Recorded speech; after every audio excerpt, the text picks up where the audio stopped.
Hello, and welcome to the Small Bear Show, sometimes known as the Candy Fontaine Show. This is a very special and very significant episode. This is not what I had planned. Originally, the plan was to have our great good friend, long-standing friend of more than a decade, Ellen Maybe, um, on along with her friend who actually lives in the same complex as she does, William Scott Galasso, and who's a very prominent, writer poet, especially known for haiku and haiku-like forms, Japanese forms, and like Senryu, and then something absolutely tragic and traumatic happened that's shaken the entire world. And this is considered, I think, it's probably, well, I mean, black and brown people and indigenous people have been, enduring this for generations.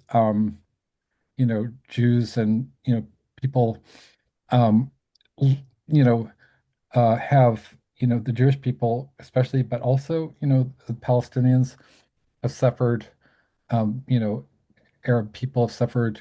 I mean, you know, uh, followers of Islam have suffered incredible prejudice, um, horrific acts of bloodshed and violence. But I don't, but it's been, I think this is the most significant um, event in American soil since Kent State. And I'm only 59, so Scott, maybe you could add some historical context. But you know, growing up, I feel sort of like we were very naive to think that Richard Nixon and Watergate and all that was sort of you know sort of a culmination of something. It just seems like there was an evil that grew and grew and grew and grew and has become absolute um metastasized into something, a monstrous thing. This the other day, federal agents, masked federal agents in Minneapolis, Minnesota, um, shot and killed and murdered in cold blood an American citizen named Renee Nicole Good. And she was only 37 years old. She was in her car. The Christy Nome, the secretary of something or other, I don't know what she's the secretary of lies, um, you know, branded her as a domestic terrorist and said that somehow that she had tried to mow down these federal agents with her car.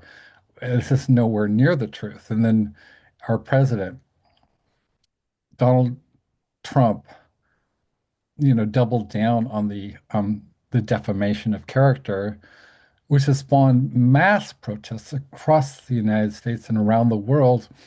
Millions of people have joined, and it is absolutely devastating.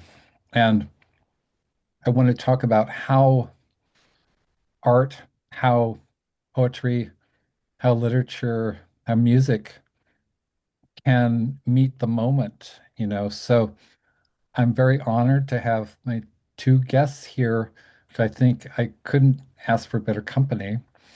And so I'm gonna introduce Ellen Maybe, and in a really kind of a personal way, because I've met Ellen Maybe through Beyond Baroque Literary Arts Center in Venice Beach, California, and it's actually because of I was an instructor, composition instructor at Cal State Dominguez Hills, and this is about 2010 or so, and my co-instructor Melissa Williams, you know, knew that I mean, a huge literature fan, huge fan of, poets and like Ginsberg and, Burroughs and Bukowski and, I mean, and I'm also a big music fan. I love, bands like X. I mean, that was, you know, um, And she said, well, you know, if you like that stuff, I mean, there's this woman named Ellen Maybe, and she works out of Beyond Baroque, right? And she's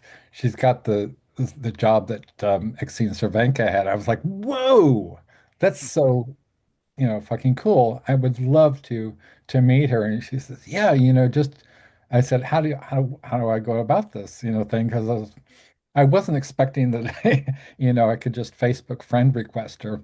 Right. I was like, and she was like, hi. I was like, and it was just so sweet and so self-effacing and not at all like stuck in herself, like, and this is a woman whose fans include Henry Rollins, right, and Jackson Brown and Grail Marcus and Viggo Mortensen is basically like a who's list of the most prominent artists and actors and musicians on the planet, right? And Ellen is so self-effacing as part of her charm. It's what Grail Marcus called her miserablest pride. It's a very, very I don't know what the phrase is, but it's she's an enigma, and I've known this woman for more than a decade, and she's still there's a vast swaths of you know vast areas of her life. I have no concept of, and I don't want to know because to me, the beauty is like the persona that she's incredibly, um, you know, that she's crafted, right? This persona, which is kind of magic, is magic and enigmatic and fun and whimsical and also bearing witness to humanity and also to animals. I mean, Ellen has a rare ability to actually treat the natural world, and this includes inanimate objects, in a very, very personified, embodied way, and to have the same kind of compassion and insight into animal life as, which is extraordinary. I mean, I've rarely really seen that in anybody, that has that kind of um, vast Blakean kind of cosmic, empathy, right? It's beautiful. And Ellen came up with the phrase "a collective paw," which is actually the name of our imprint. It created, with it was actually a suggestion of our dear friend Nicole Six, who is, you know, well, probably was the daughter of the musician Nikki Six from Motley Crue, but is really incredibly beautiful, and highly intelligent, genius, gifted, screenwriter and actress and poet and dark fiction writer. So she actually asked me, "Do you have a? I would like to contribute to a collective Paul the anthology." And I said, "Well, it doesn't exist, but if it did, what would you want it to be about?" And she said, well, she works with rescues, cats, and she fostered cats in order to give them a good home. And she said, well, I work with cats. Would it give me an animal rights anthology? Everything came together. And I went out and I asked all my friends, for contributions. We got original stories by incredible, authors. So, so there's this kind of it's a whimsical, um, magical, surreal, absurdist, but ultimately like grounded, sensibility that Ellen has. This is for those of you who don't know, for the viewers, the very few viewers that we do have. This is the cover to this anthology was published by Henry Rollins and is edited by Exene Cervenka of the band X. The cover photography and art was done by Viggo Mortensen, the actor and poet and musician. And this is the beautiful Ellen Mabey, and this is Ellen Mabey, you know, near the earth with one of her trademark political pins. So, without further ado, because Ellen has asked me to read this poem from The Cowardice of Amnesia, 90, when, Eight. Oh, nineteen 1998. yeah, ninety eight, 1990. yeah. Yeah. And actually, I'm going to read two of these poems that are kind of, facing one another because Do You Fear Me is just glorious, right? So I'm going to start out. This is as good an introduction to the world of Ellen Mabey as you're ever going to get. Okay. Do you fear me because I wear a purple friendship bracelet? Do you fear having me as a friend? Are you afraid to introduce me to your grandparents? The only perfect thing about me is my perfect lack of confidence. Does that freak you out? I'm fat. How does that sit with you? I wear political pins. Does that bother you? I am a bookworm. Does that depress you? Are you terrified because I've been bas mitzvahed? Are you scared because I think spiders are sacred? I'm left-handed. Ooh, no comment. Do you worry about me because I'm a virgin? Because I'm loud and sometimes embarrassing? Are you wary of spending time with me? I know where the feminist bookstores are in a whole bunch of states. Does that make you tremble? People think I'm younger and older than I am. Does that reflect badly on you somehow? I don't always comb my hair. Can you hear it coming? Is it my ugliness or beauty that frightens you the most? Are you afraid of me because I'm human? And I'm not going to go into great detail analyzing this because it's sort of self-evident, but I just wanted to point out, some of the wordplay like, scared and sacred, which I think is also very Exene Cervenka, right? Like one of my favorite um, titles from Exene is Surface to Air Serpents, Mm. right? So without further ado, I have never fallen in love with anyone who felt comfortable in America.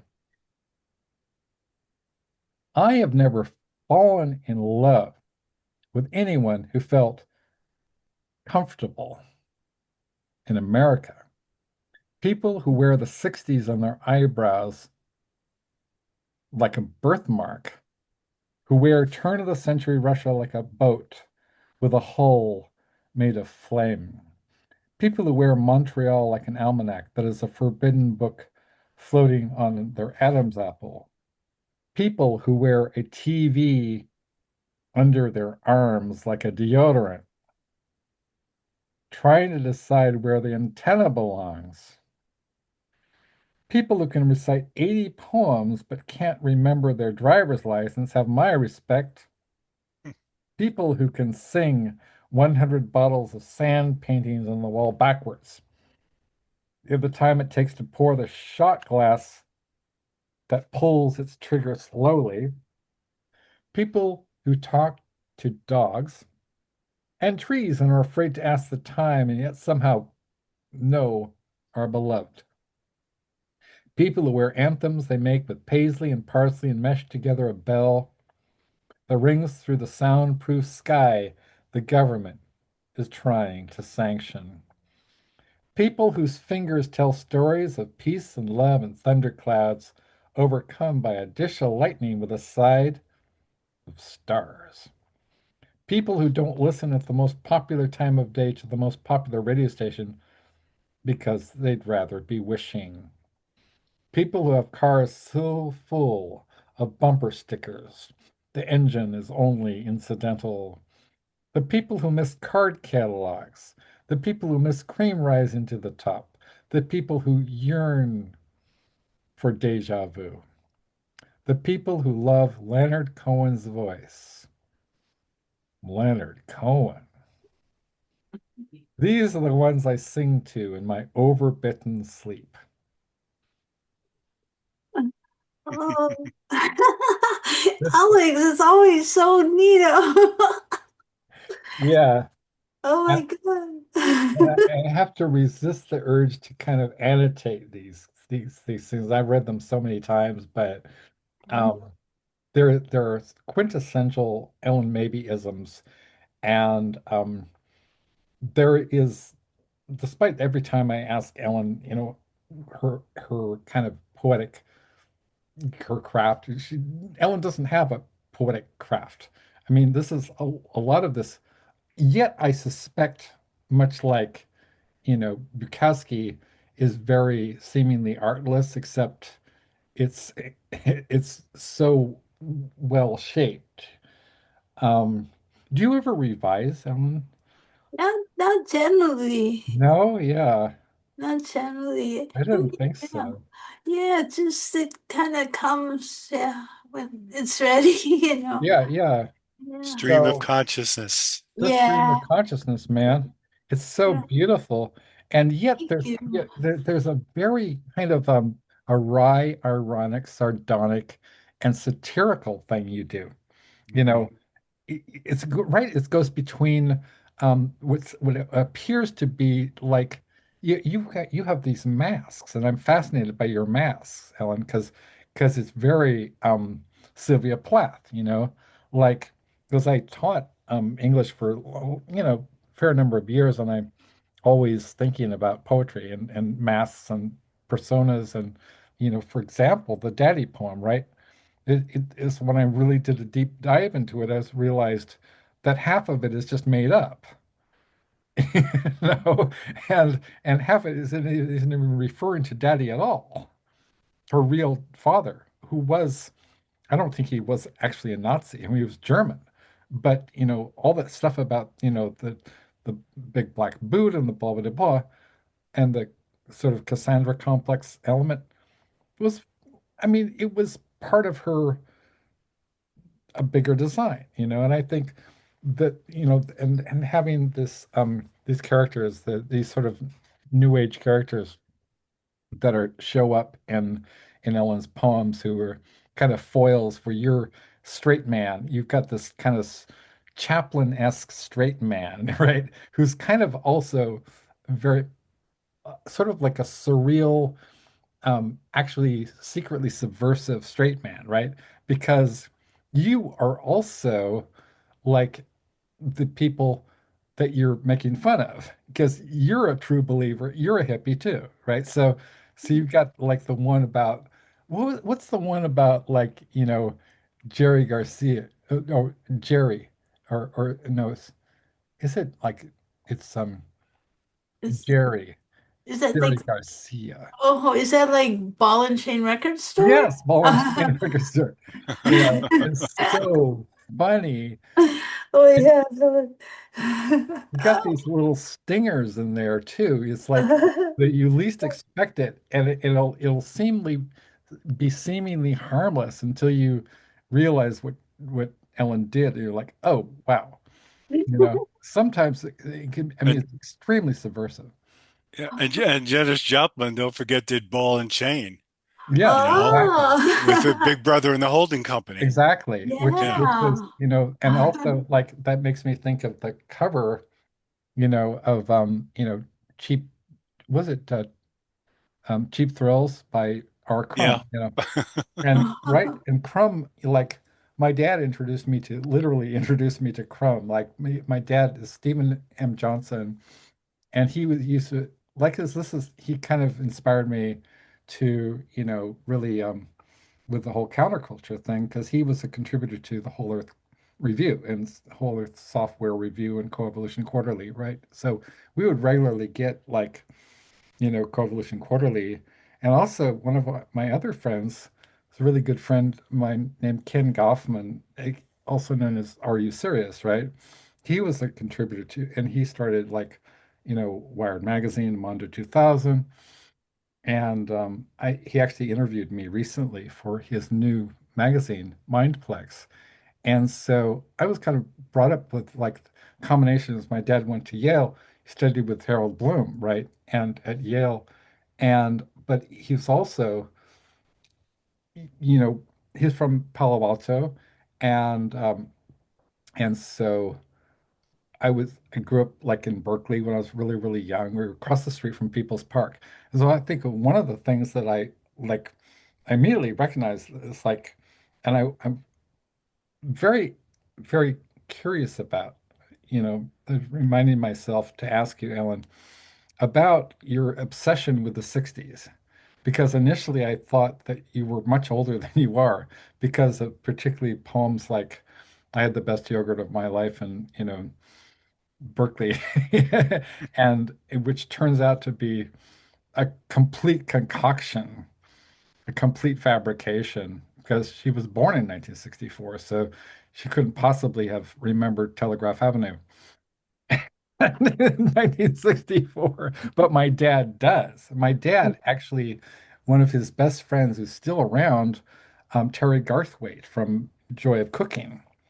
And Oh, she and was it Tony Brown formed Joy of Cooking in I think the late 60s, and they actually played with they opened up for Dylan and Ginsberg, and played with like Janis, so there's a real kind of I've come from a kind of a counterculture background as well as kind of more traditional academic background, so I find Ellen fascinating on a number of different levels, sort of like Ginsberg in a way, because um, a- in a way and not because Ginsberg and Kerouac, and I guess they got the phrase from uh, Neil Cassidy, right? I'm talking about yeah, spontaneous yeah. bop poetics, right? And I could go on and on, but so that's Ellen. It's a little bit of Ellen, maybe Anna, and Ellen, if you could introduce Scott, and also maybe read some haiku or senryu. Yeah. Well, I met Scott very early on when I moved here with my mom to Laguna Woods. And Scott met him at Spoken Word Club, and he's very Mhm. involved in things here, the Spoken Word Club. And I heard he just became president. Congratulations. And Thank you. yeah, and he's involved in the publishing club, and just really nice. He writes, like you said, how the different kind of forms you mentioned, and he writes sometimes he writes about music too, and yeah, he's a very nice and very gifted person. I'm excited that we're all here together. This is Yeah. really cool. Yep. This is really cool. And let me see what I will read. I I read a few things. So these are I don't know necessarily that these are wait, it's a form you said with five. Is this a form that was Five without a title is Tonka. So yes, it's oh a Japanese form. okay. These do have a title, but they oh it's this may be I'm sorry, I'm not as this is called Day and Night after Joseph. Okay, that's just a short poem. It's Okay. oft it's after Joseph Stroud, who wrote Night and Day, and I read that and I liked it a lot, and so I reversed it. Oh, that's cool. So this is Day and Night, Ah, and Joseph Stroud's piece was Night and Day. oh Yeah, wow. See, this is nice that we can hear the, yeah. background of that. Well, let me see. This is Day and Night after Joseph Stroud. Starlit diamonds pinprick, opaque night and planet punctuate darkness. The Milky Way in clear desert skies traverses a distant galaxy. The perfect orb moon, Earth's companion, refuses to surrender her bright beacon at night, does so only reluctantly in fingernail phases. Her lunar lights pierce clouds to kiss moving waves, cast shadows on all she may touch. Fireflies flicker, snowy owls hoot, cream blanches coffee till dawn reclaims cerulean skies. Hopper's nighthawks, who has not been one alone, half in shadow, coffee cup cradle in hand, in a city full of strangers. Charles Bukowski, boozer, brawler, gambler, womanizer, grump, a profane, crude poet, yet a truth teller to the bone. Yeah. Yeah. That, you know Thank what? you. That's beautiful. You know what? Do you know what? I need to. It reminded me, like, is City a Stranger? That like a phrase from Company. I love Stephen Sondheim, I and I knew think we were going to get to Stephen Sondheim. I heard City of Stranger. You know, City of Yeah, Stranger. Some come to her, some crowded people in the crowd, crowded from. Yeah. Oh my gosh. Yeah. Oh yeah. That it's a great poem, and yeah, and I mean, yeah, Scott has a lot of different forms and forms that are not forms. You know, just really yeah, beautiful Yeah. way to write in, very condensed and but very expansive. Mm. Yeah. Yeah. That's Thank you, Ellen. I once had I once did went to school, with some, fifth graders or something like that, and just introduced them actually to a number of different poetic forms. And I started with haiku because it is short, and I also read poems that were written people of their own age. nice. So one of the questions one of the children asked me, he says, "Well, how long should a poem be?" And I said, "Well, how long does it take to tell the story?" And Yeah, then I gave examples of, like, with haiku, if you're looking at like a flower or something, you might be able to tell the story in 3 lines. If you're talking about something that happened to you that was more serious or something going on in the family, you might need longer lines. So it's all about bearing witness to what you're seeing and just recording it. And also, I think bearing witness is also another way to resist things that are going haywire. yeah, Tell the truth, bear witness to what you see. yeah, And exactly. so Yeah, that's something I feel is important for us to do. And when you introduce Alex, when you introduce Ellen stuff, and you talked about caring about not only about people, but animals and all that, that yeah, made me think of Gary Snyder, sure. because Gary Yeah, Snyder did a lot of that. absolutely, Yeah. absolutely. Yeah.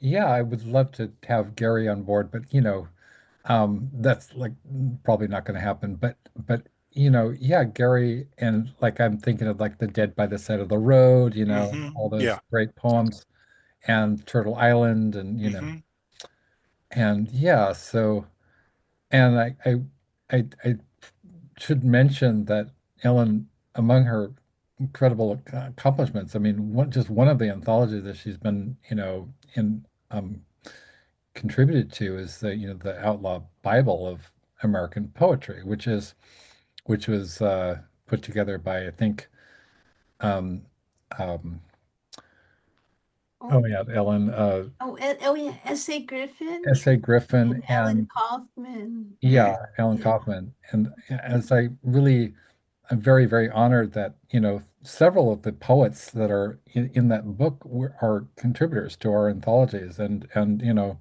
we have like Mark Olmsted, right? And we have Iris Berry, and we have Nelson Gary, and we have um and and it just and we also, I mean, I always because it is really a community. I mean, Iris and Pleasant Gaiman, Exene, John Doe, um, John Steckel, all these people are associated with this kind of modern poetic renaissance, and Jan is, I believe, in San Francisco, right? And then we have Belinda Suberman in Texas, who is incredible.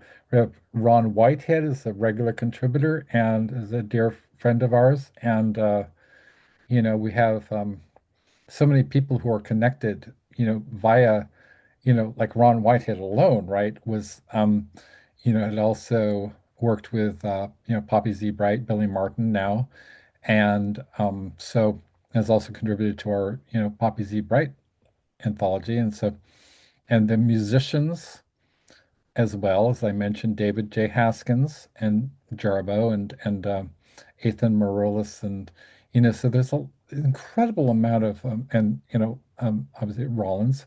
So there's an incredible amount of kind of sparks, sparks Hmm.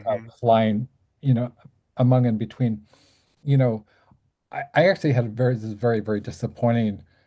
And Mark Olmsted told me not to worry about it, but I still it was a little bit shocking to me. I approached both City Lights and the Beat Museum, and they refused to carry our Burroughs book. And now that oh yeah, I should say Lawrence Ferlinghetti. yeah the Yeah. well yeah, I mean I should say a few words about just recently passed away. James Garholz. James Mhm. Garholz just passed away. So, you know, there was a lot of confusion and chaos, downright, kind of disorder having to do with the borough's estate. So we have probably, I don't think it's pretentious or untrue to say that we've really inherited the mantle of city lights because we're carrying on the tradition, that so City Lights won't carry our books.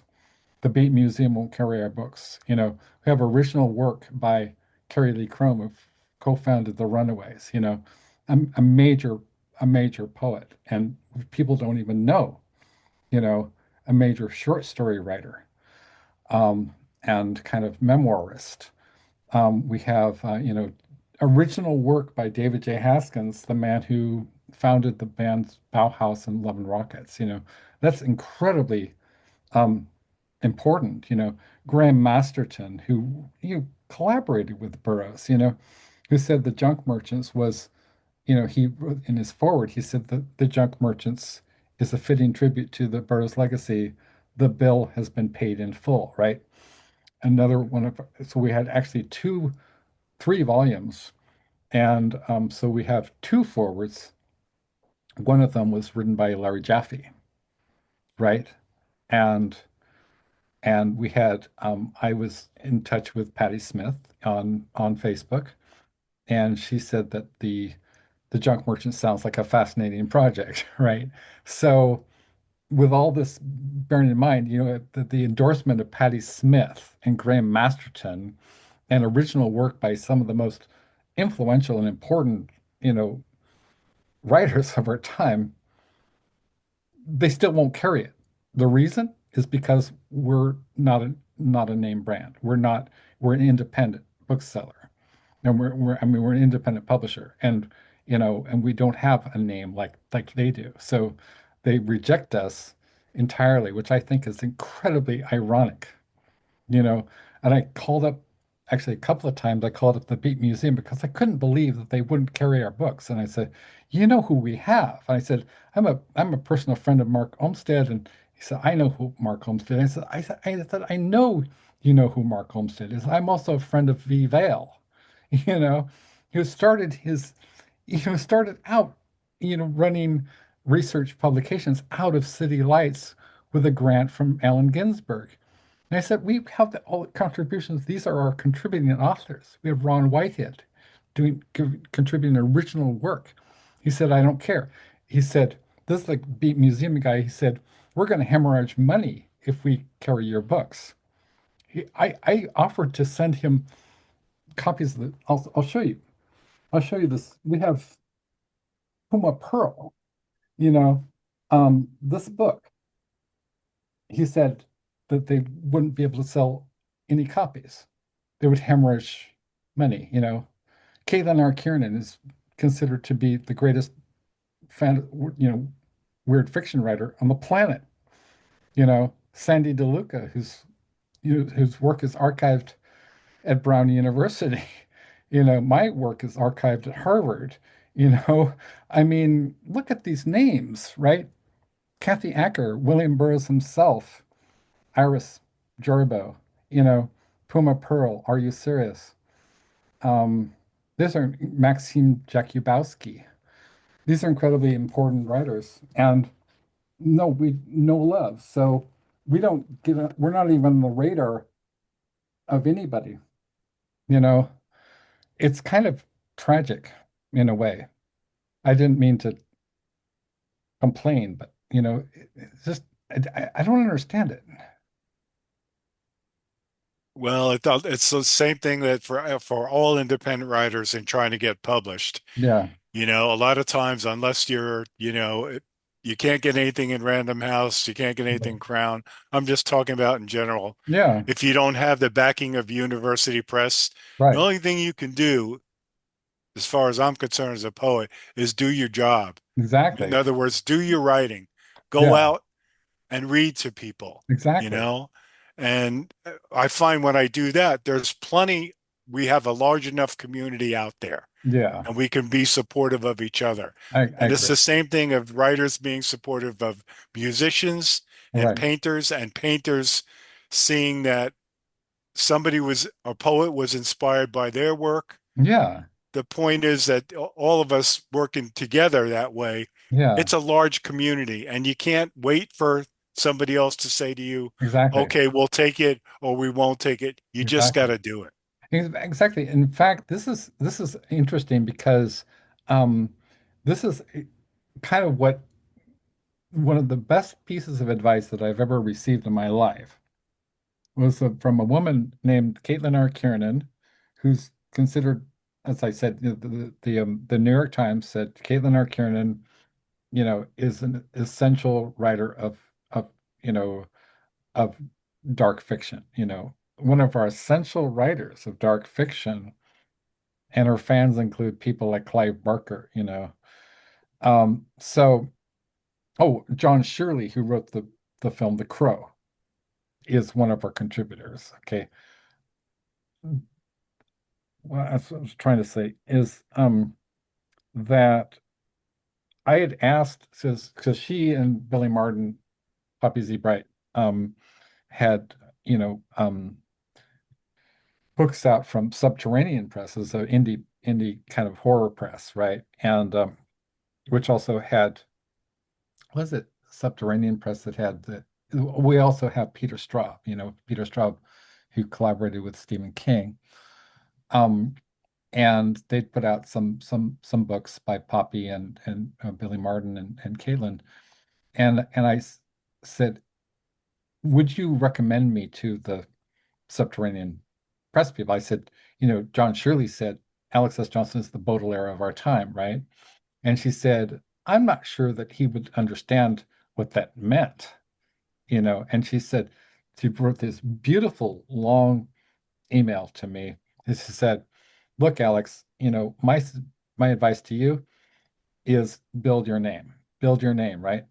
Then I thought, why does that sound familiar, right? What did William S. Burroughs say to Patti Smith, right? It's the exact same thing, build your name. So when I had that, and I also armed with Alan Mabie's Play Solitaire, you know, the injunction to play solitaire, I'm like, you know, I could be the next City Lights. I could be the next New Directions or whatever, or just forget about those people because we're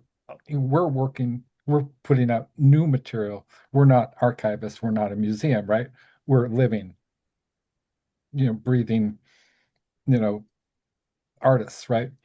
And so that really changed my whole mental paradigm. And so that really changed my life. And I'll always be grateful to Caitlin for that.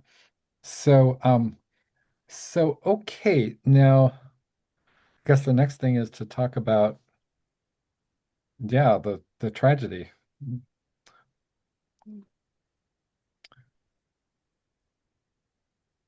I'm sorry, I'm kind of all over the place. Little neurodivergency thing.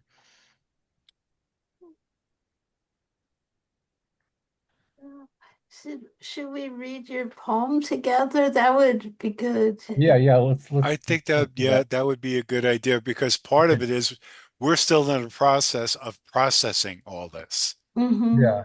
Yeah. You Yeah. know what I mean? And Exactly. that's part of what we're actually the poem itself is going to help us kind of get more to that point. Yeah. So I don't know who wants to start. I know we all have it. Yeah. Yeah. Yeah. Well, how Actually, would, what yeah. How, what I would love if actually you two could read it just, yourselves, because I feel it's pretentious for me to read my own poem, Okay, even though, well, yeah. Ellen, Ellen, do you yeah. want to start it and read? I mean, I did this on two sides because it is a long piece. Mm-hmm. So why don't you read like, until you get to, well, I got the third page here starts on the counter. What we can do is alternate, you know. Oh, You read two, I'll read two, and we'll go back and forth, and that way we'll cover the ground. oh, If read Alex, if you're okay with that. Yeah, that's fantastic. Thank you it. so much. Yeah. And you said you said read two pages or two stanzas or No, I would, it's pretty long, so I would just read, okay, just for an example, okay? You start with the poem and Mhm. then go to and places its tremble and places its terrible pause. And then I'll pick it up and I'll do the same distance and then I'll just nod and you pick up from there and we'll go back and forth. That way we'll have equal voices Mhm. and they'll get to hear Alex's poem. Okay. Yeah, because I have it. It's like I don't know totally how to double side, so I have it like in However works for you. I'll okay, just but pick it up where you leave off because I'm going to be reading it as you read it. And okay. that's way we can just pick it up. Okay. So yeah, that sounds good. And yeah, we'll figure out the rhythm. We'll figure it out because yeah, because like I said, I don't know like That's fine. We'll yeah, work it out. okay. Yeah, such a powerful, yeah, no. Yeah. Okay. So I should start, right? Yes. Yeah. Okay, thank you. A poem in memory of Renee Nicole Good by Alex S. Johnson. And there will be open and unpunished murder in the streets. Charles Bukowski, Dinosauria, we. History is a nightmare from which I am trying to awake. James Joyce, Ulysses. The past is never dead. It's not even past. William Faulkner, Requiem for a Nun.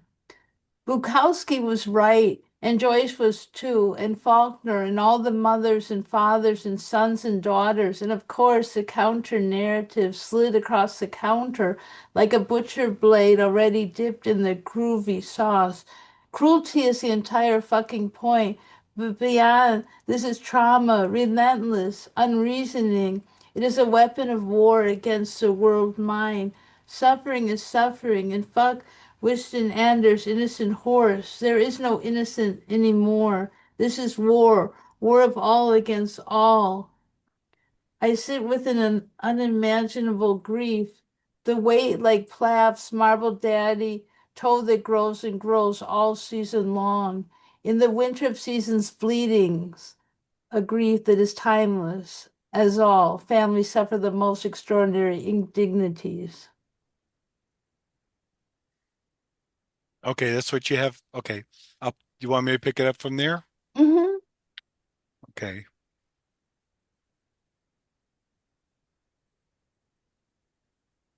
And murder yawns its black and golden terrible jaws. And murder yawns and places its terrible paws on the counter. And the mercury bubbles and pops. The thermostat explodes. And the blade is slick now with memories. A note of final wreck cunning. And you can see yourself between the images of a 36-year-old mom murdered in cold blood, deliberately in daylight. And this is what they wish, and this is what they want. And it's not a single nation's agony. The shoulders of history sag. Ginsburg's quest shoulder sags. America, go fuck yourself. With your racism and with your fucking depravity, with your mindless cruelty. A mother is dead, not because of any domestic terrorism, not because we are all somehow morally culpable of something. In the final analysis, the body is laid before us, stiff. Let's not pretend this latest atrocity is more significant or less important. Let's not anymore fucking compare pain like baseball cards. I'll trade you three traumatic accountants with police by black and brown people to the Holocaust of the Jews or the Holocaust of the Khmer Rouge or the Holocaust of Armenians. No comparison will ever suffice. And yes, she was a white woman. That was the entire point. A lamb to the slaughter. It was intentional. It was planned. It was coordinated. It was a project against humanity. And history's mouth yawns with all the missing teeth and all the Auschwitz and Dachau shoes and all the fortifications and all the walls of all the temples and every living thing that endures, that tries to thrive, that tries to look past these flaws like the lightning streaks in their DNA of viciousness. This is a moment long foretold by prophets of poetic devices by the 100-foot tall electrons bunched in micro macro clusters at the end of the long haul of quantum entanglement. And it is really woo woo to say, I love you, and so very hard to say, I love you. But to defame an innocent, a mother in history, will always record history's eyes are pried open now and sleepless with pins and needles for the ready hurt. The images will accrue and swim in the universal retina. A canary in the all mine, stuffed animals in a car container, mute, innocent, not symbols, but a smashing of cymbals, the drums, war taps, tap, tap, tap. Commence ignition. Poetry must grow, expand, not symbol anymore. We must become the symbol. Stand before the tanks, stand before the bombs. Bring it on, bring it on. Bring it on, you motherfuckers, and let ice rain down. Let them try to turn us violent. Let them attempt to smear our good names. Let them try and let them be shattered. And I will tell you the secret. It's opening your fucking hand. Not opening up and swallowing this shit. Like a bitch not saying whelp, what you gonna do? Because you know what to motherfucking do. The court of history has returned the verdict against the bloody regime. Say her name. Say her name. Clear the good name. Minor Mirabal. For Ellyn Maybe, I met a man today in the United States of sacred people, of scared people. He held up a mirror as though it were a catcher's mitt, saying, look, if you throw a glance, here you can catch it, just as quiet, like quickly. Ellyn, Oh, wait, he demonstrated. wait, hold on. Sorry. We're, We went to a new poem. I didn't expect that, but that's cool.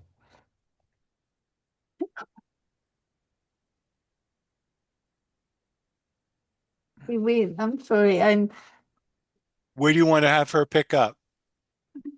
For Ellyn Maybe, maybe? Sure. Yeah. Then, or did you want to read that part, Alex, for that? Um, Since you're writing it for her? yeah, I don't actually have it in front of me, so Okay, I didn't, why don't I read it then? oh, cool. Ellyn, Yeah. I'll okay. read that. Okay, Oh, since it's for okay. Yeah. you. Yeah. Wait, Okay. Thank you. okay, one quick thing though that we should mention in the poem that Alex wrote for Renee, good that she's a poet, and that's striking a lot of people even Yeah. more. Yeah, Yeah. and it's such a powerful poem. Thank Yeah, you. Thank you. yeah, yeah. Okay. For Ellyn Maybe. I met a man today in the United States of scared people. He held up a mirror as though it were a catcher's mitt, saying, look, if you throw a glance, here, you can catch it just as quickly. He demonstrated pulling out his own mirror, leaned back, his full weight behind the throw. It was going to type wine pour for some Bukowskian's reason, but took the poem out of skid at the last possible second. The man stopped. He looked as though he were going to cry. What's wrong? He asked. I lost myself, he said. Look here. And I eagerly scooped a few extra faces from my own mitt. Try these on for size, I said. He noted I had punted and groaned. My face is still, I just typed Fae, as in the Irish folklore creature. My face is still intact, and myself can't have gone on foot. Just then, both our mirrors walked across the border and got married in Las Vegas. Okay, that's yours, Alex. Okay, thank you so And much. then it starts with Terminal Death Park. Do you going to read that, uh, Ellyn? Yeah, let me Yeah, find why that. don't you pick it up there? Oh, Terminal thank Death you so Park. much. This is brilliant. This is amazing. Yeah. Yeah. Terminal Death Park. And we've all felt it. The torque, the feathery weave of installations, laced up bright bone, brittle spectacle of crimson sunglasses, tide of blue caress of the octopoid vacation channel, lonely pomegranate spectacle, ticking the hours down, explosions in outer space, unregistered even by Fido, were raced by phantoms of the past, smoking their next dimensional hookahs, and a funnel made of pure lark. The Lone Ranger finally biting it. Electric fences sizzles his last choking grasp on the indigenous buffalo, ranging free, ranging wild as a Brodigan sunset. Wow. Then we Brought, have the Ode to yeah. Culture. Who do you want to read that, Alex? Could you please? Okay. Ode to Culture. In early 2026, it soon became gallingly apparent we had we had birthed ourselves. Demon frenzy window, eternity of a new form of glass, clear as anything. You could see right through your past, present, and future. Selves quicker than William Blake, cloned in the Hall of Mirrors at Versailles. Let them eat cake and coffee, serve with a sprinkle of chocolate. Kafka, a curious dog investigates. The Quantum Tales. Ellyn Mabey is much too cool for the Nobel Prize and needs a prize designed just for her dues. The Nobel Committee truly value originality, consistency of vision, but not only that, a powerful, heartfelt, joyous, wondrous, open-winged synagogue of splendors. Chagall windows dripping sunsets, marvelous patios overlooking starfields populated by very tiny turquoise birds. Ellyn Mabey is too cool to have a Nobel Prize. She is a prize, an award we achieve by sitting in her presence. Where does the grandmother hair point today? Sacred rites of the Bohemian Grove. I've always found it somewhat ironic, comical, but in the dry, mirthless chuckle way versus the unconstrained belly. Laughed at this mythic retreat of Illuminati leaders planning the final cooking show of human demise stands out. It might be a place instead where folks like Ellyn, maybe, find their kindreds. Kafka dogs, poker trips that peek from an archive of abundance and never see play. Oh, Baudelaire, Patti Smith, Whitman, Rimbaud, sow me within the permanent winding sheet of your polar dreams. Of Arctic sunrise, of electric funeral mask, of Bob Dylan's rainbow hued astral double. Ellyn Mabey is just cool enough. and I hope she reads this poem so I can hear it in her voice. Which, Giggles. ironically enough, I had you read it. So Well, that's, spontaneous prosody in action, you know? yeah. It is neat. I mean, it just kind of went into like this wild, like it's beautiful. I mean, it's how it all went, to Well, be and also it's original in the sense that we didn't rehearse this, so it had to come Yeah. out the way it came out. It came out the way it exactly. It came was out. Yeah. beautiful. It's Thank you. beautiful. Yeah. It's Thank you so much. let me, I wanna, I'd like to finally get everything just got a little, let me just see. I was gonna, um, look at this one I was gonna read by, hang on, let me find it. Oh, yeah, it's this one by Scott. I was gonna, Cool. yeah. Okay. An invitation declined. Right with AI, the advert shouts, we want to hear from you. Who's we, I wonder? Are they the same entity that asked me to prove I'm not a robot? Excuse my reluctance. Spam has made me suspicious. I trust no browser sales pitch. I'm Mhm. a poet, not a statistician. Sorry, I'm not so good at math. Statistician. I say, yeah, why do you want my words? Why do Siri and Alexa spy on me? Why is your gender female sound sexist, AI? Yes, you ubiquitous frenemy can't mathematically jumbo, a phrase here, a rhyme there, or mimic an old by Keats, a Dylan lyric, but your matrix heart, immovable, and your mind is lost in the cloud. Does it take talent to regurgitate loops confined? My verbal music, call me ambitious, but I want more. Drummers drumming, pipers piping. I want to hear a sound space thump. Sorry.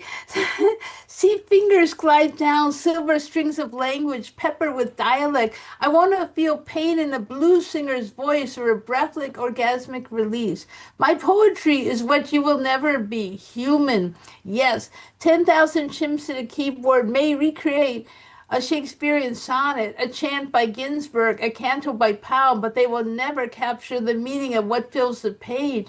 No AI, you can't buy me, be me, love like me. You can't know my cathartic hunger to connect or the lost chord bliss that washes over me when I unearth the perfect word.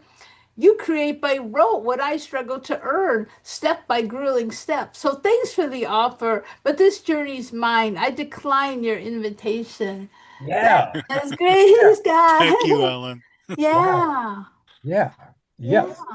yeah, Yeah. yeah. Hells yeah. Wow. Yeah, Yeah. Exactly. yeah. This is really, really amazing. So, let's see. It's about that time, and oh yes, Ball and Chain record store. Ball and Chain record store. Yeah, it's sort of like, you know, you're at a concert by the Rolling Stones, right? And everybody's like, I mean, everybody's got their favorites, right? But you know, you you're like Jumpin' Jack Flash or Satisfaction or whatever. So Ball and Chain record store is sort of like the Jumpin' Jack Flash of Ellen Mabie poems. Um, and it's also a reference to the Big Mama Thornton song, which was famously covered by Janis Joplin. And it's very all almost nearly all of Ellen's poems are kind of internally self-referential and have references to the 60s, um, which is a kind of a hallmark. Ball and Chain record store. Someone came in to the Ball and Chain record store I work at and said, no bags, a waste of plastic. I said, yes, you must be a granola eating, left wing, dig gothic, postmodernist, watch a lot of Billy Jack movies, Arlo Guthrie type? He said, yes. I smiled. I dream of Tom Waits finger painting light bulbs on my holiday wreath, and I'm Jewish. Pretty weird, huh? I celebrate Tiny Tim's birthday with a parade of dancing deadheads, some who never sleep and some who never go to the bathroom. His t-shirt said, have you hugged a rainforest lately? I said, I love the planet, but it's unrequited love. He told me, babe, you're bringing me down. When I was born, my first word was Om.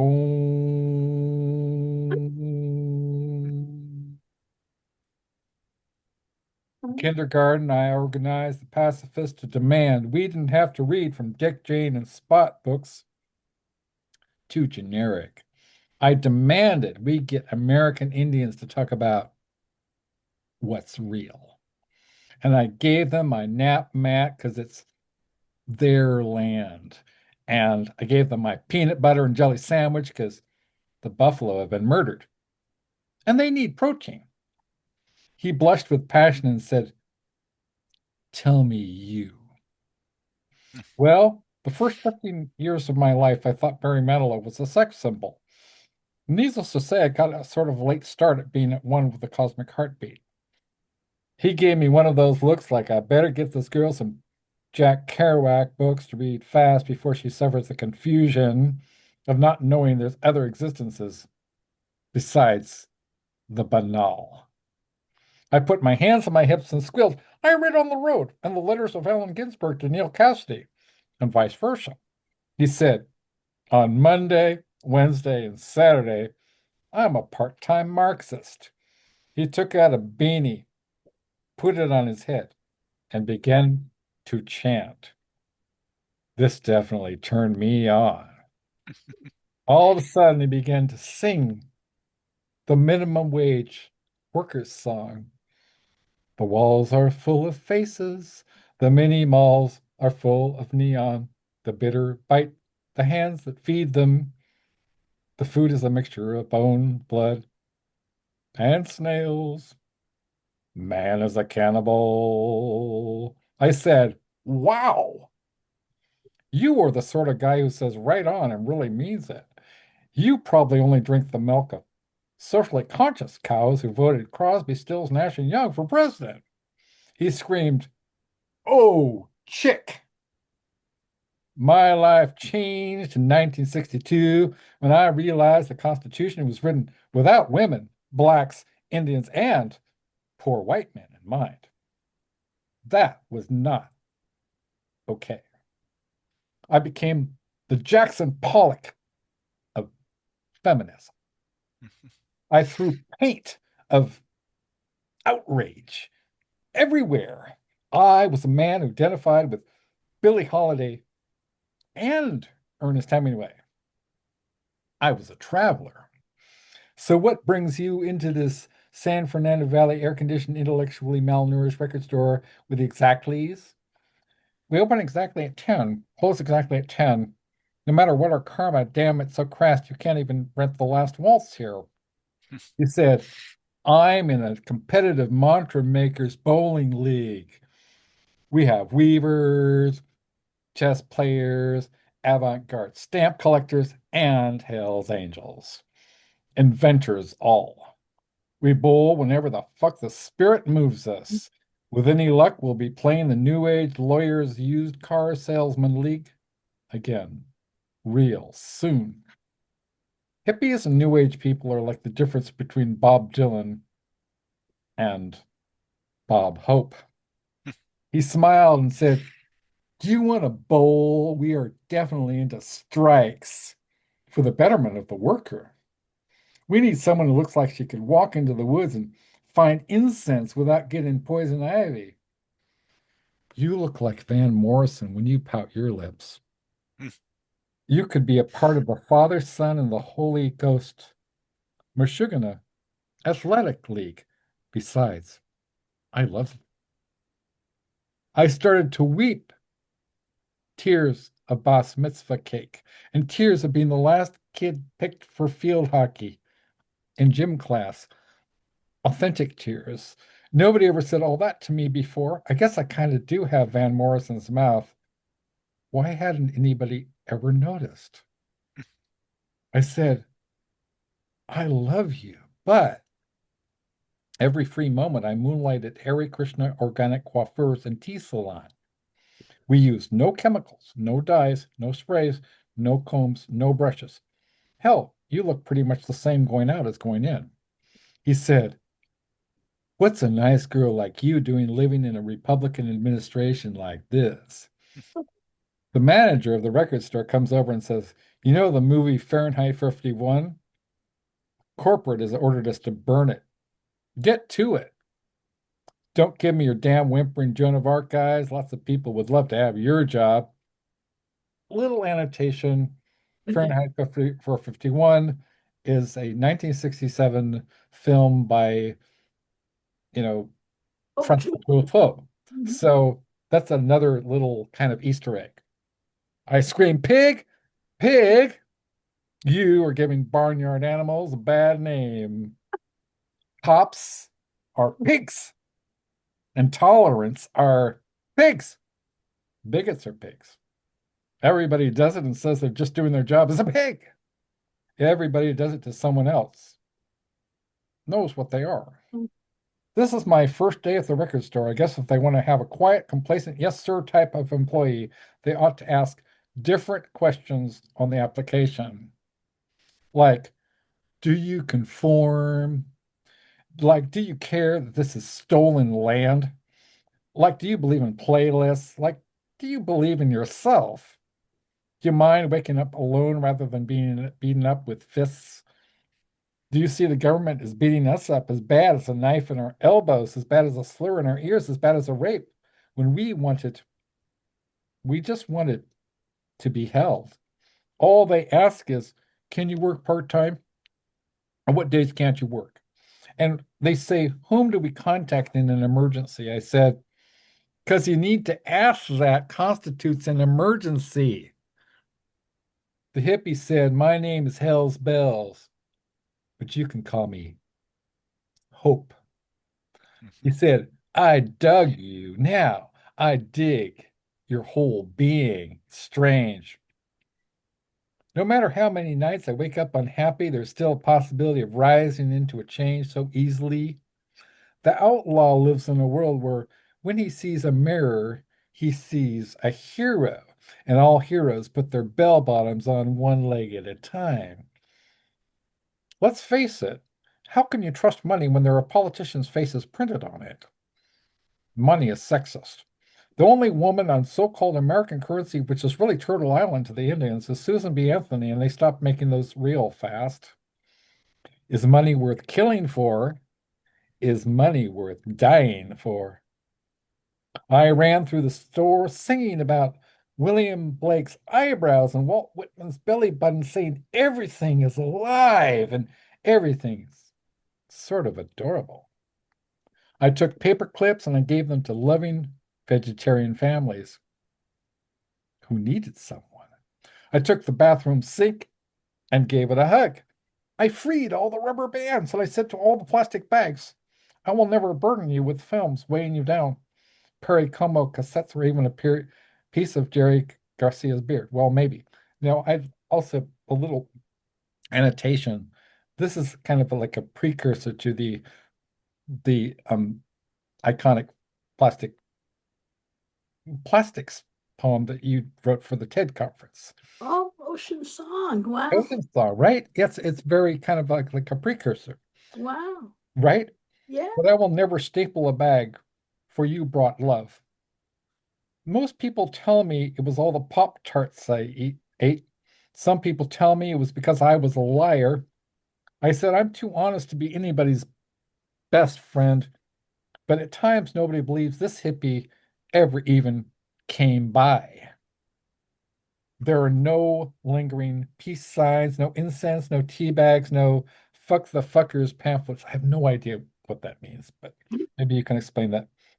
Yet I still can't even believe Abby Hoffman is dead. So my strengths and pains were in my sense of wonder. All I know is I don't believe in wearing sandals and argyle socks together.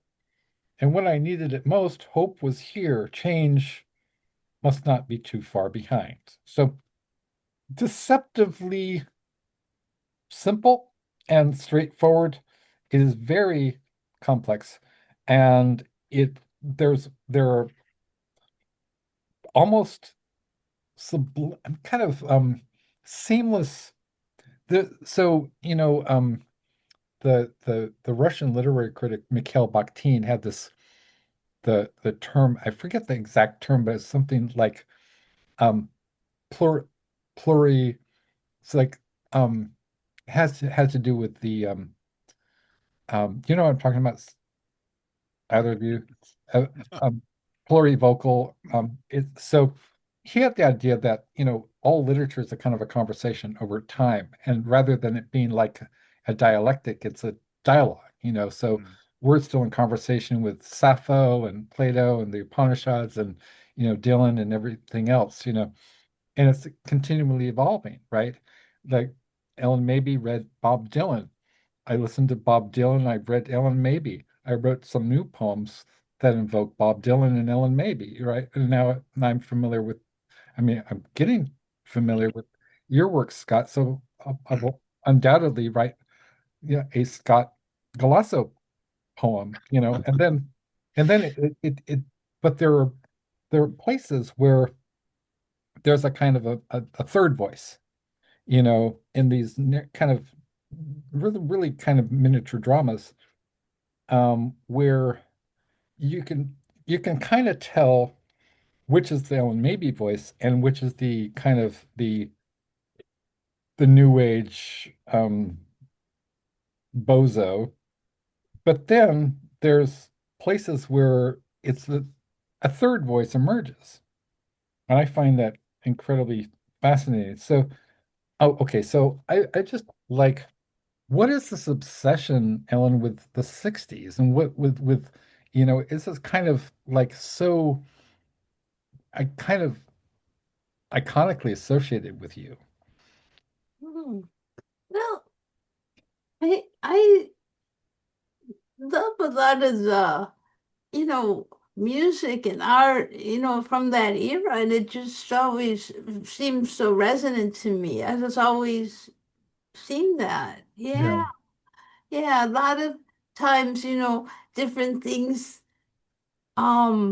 from different eras just seem to continually resonate in musical theater from different times, and yeah, but that seemed to be, yeah, it is like has always seemed to um be very part of things that when I heard all that, and I just really loved it, mhm, just maybe I remember when I first heard Leonard Cohen, or when yeah, you first hear something like that, you just want to hear everything, it just is so fantastic, it's just so great, and yeah, so it felt like there's that whole period of time, there was so much beautiful and touching, and work with so much depth. It was so resonant to hear and everything. Like it so much coalesced around that time with the yeah, arts and so much. So I just find it just seems to be much like I just love that time, and and it's yeah, I know how touching to hear that work, and it has a timeless quality. I yeah. think a lot of the work from then, you know, that yeah, yeah. You're famously known as the I don't know who said this, as the daughter of Allen Ginsberg. What did or what does how does Ginsberg work resonate with you? Well, I mean, I think like how the music too of that period, the imagery of a lot of the beats and Ginsberg and Corso and stuff, a lot of that time has that kind of music in the stream of consciousness, the vibrant references, to Mhm. different things, and um Yeah. So it's interesting. Like I remember hearing that all at different times very earlier. I love Frank O'Hara's Oh work. yeah, yeah. I love And Frank O'Hara's work. and you were actually so I remember this very clearly. It was one of our first interactions and a first example of your kind of gentle nudging. You never have been very ever critical of me or anybody that I've ever seen at all, which is incredible. Well, with one exception, which I won't talk about, but your dad actually. But um, so I remember that I had a book of Frank O'Hara poems, I guess, and it was a used copy, and I was just like reading it. I couldn't make head or tail of it, and I was just thinking, well, this is pretentious, and just like I didn't understand any of the references, and I was and I posted on Facebook that I said, I can't stand this book. Would anybody like to relieve me of my copy? I'll send it to you. I'll mail it to you, right? And you said, well, okay, I would love to have that book. So I mailed it to Ellen, and then realized I was thinking, damn, well, I had no idea you were such a Frank O'Hara fan, Ellen, and so that made me rethink it. And then I thought, well, I think I may have gone to City Lights. I may have, you know, because I made many pilgrimages, there, and I got a copy of Lunch Poems, and I also, and I, wow, this is kind of cool, and it's very witty, fresh, sophisticated, but I began to see how the references, were kind of, I mean, the references started to make a little more sense. And then I got out of the library. It's like, well, if Ellen's into it, there must be something to it. So I got out of the library the entire complete poems of Frank O'Hara, and I was like, I read it in a week. So I was like, well, I felt sort of like, in a way, this is so, I mean, Ellen is so the opposite of any sort of you know, like a military sort of like giving you an order or instructions. You're sort of gently, you make things seem so attractive that there's like, what's Ellen seeing in it that I don't? So I was like, I wanted to be able to say something intelligent about Frank O'Hara. So I read the entire book and I was like, Oh, wow, wow, this is so much fun. He's so much fun, oh yeah. Oh, right? that's wow. Yeah. Wow. And Yeah. yeah, so I'm sorry. No, Um, that's yeah, really interesting. But you know what's so very interesting is that you know what? He was a curator of art at the Museum of Modern Art. So yeah, he's written a lot of references of art. And you know what? I love that. I love when stuff references other arts. So I always found that so cool and stuff. And so that wow, that's amazing. That's very touching. But yeah, I could, and yeah, art reference, when it references, yeah. Oh, but he has a lot of, like, do you know that one, why I'm not a painter and yeah, stuff? Yeah, yeah, yeah, stuff. He died really young. Do you know he died? He was run over by a dune buggy at he Fire Yeah, on Fire Island, on Island. Long Yeah, Island, yeah. Long Island, by which Long. was where I was from, Oh where I wow, grew up. Oh which wow! is Yeah. also Oh where Whitman was from, right? Yep. Yeah, wow! Yeah, Wow! Whitman's house was about 15 minutes from mine. I think was it is it Wow! is it Larry Jaffe who lives there or is it Oh, oh, George Wallace. There's a George George Wallace. Yeah, George Wallace. Yeah, Wallace lives there. Yeah. yeah, Yeah. yeah, yeah. Oh, wow. And Yeah. a poet Louise Gluck also was spent time on Long Island before she moved up to Vermont. Oh, oh, Cool. Hey, I just randomly came to me because, Ellen, you've been associated with so many incredible writers and artists and authors and poets. And so you talk about Wanda Coleman a little bit?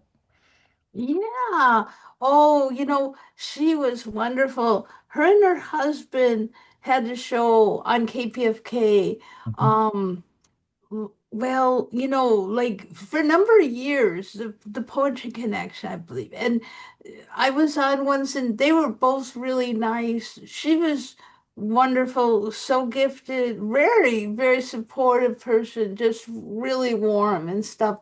I think they most likely met her at Beyond Baroque and Mhm. stuff. Yeah.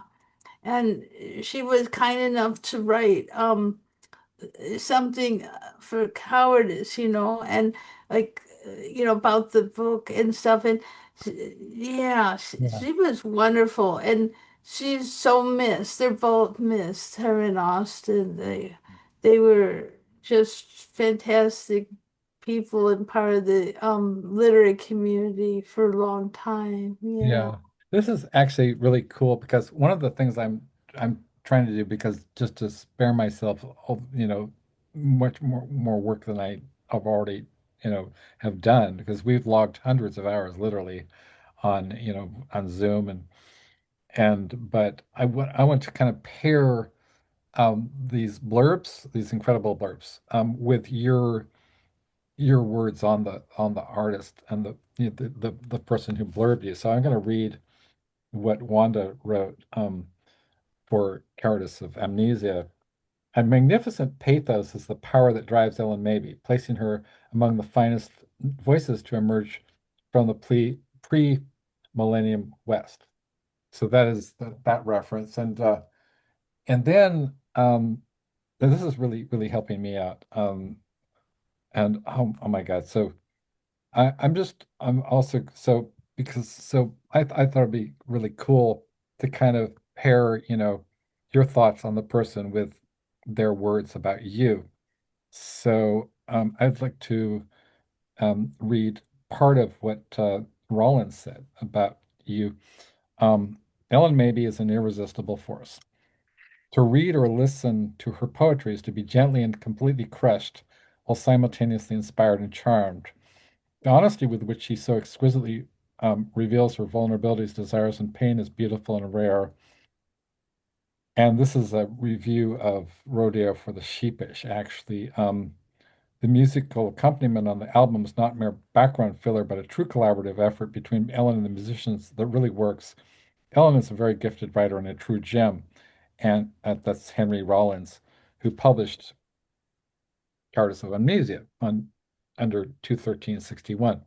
He's also publisher of Exene Cervenka, Rollins himself, Michael Jara, who's, I mean, that's an interesting, connection. Michael Jara was the guy who founded the band Swans, right? Which Jarbo Devereaux is one of our contributing authors, and she was, the co-leader of Swans. And Nick Cave, he published Nick Cave, and Nick Zed is the late underground filmmaker, and Henry Miller, and so it's really cool, and Iggy Pop, of course, Iggy Pop, and so let's see, what was my so so um Ellen, if you could talk a little bit about like Rollins and your friendship with him and how you got you know I mean, what he did is amazing. He's continues to be one of my favorite, poets and just general people in general and inspiration for my own, imprint. So could you talk a little bit about Henry Rollins? Yeah.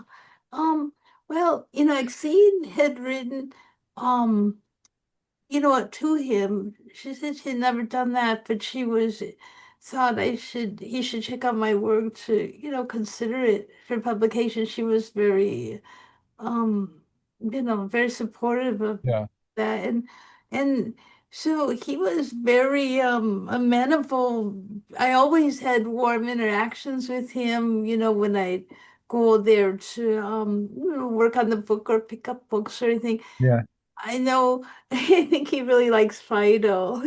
Oh, yeah, Yeah, yeah, Fido. And so, but I've always enjoyed him. He came to the, when there was the release show at Beyond Baroque, and he was so nice and just he's very cool, very cool. My mom got to meet him. He's very Yeah. warm and enthusiastic. That was really, yeah. It seems like it's so weird. I don't go to too much in person, but like it feels like 100 million years ago, something Yeah. like all these people at Beyond Baroque. We're in such a, but you know what, what's magical? I was looking how like there were so many readings on Zoom. Like I just saw millions. Like I'm so grateful that that has happened and it has continued to Yeah.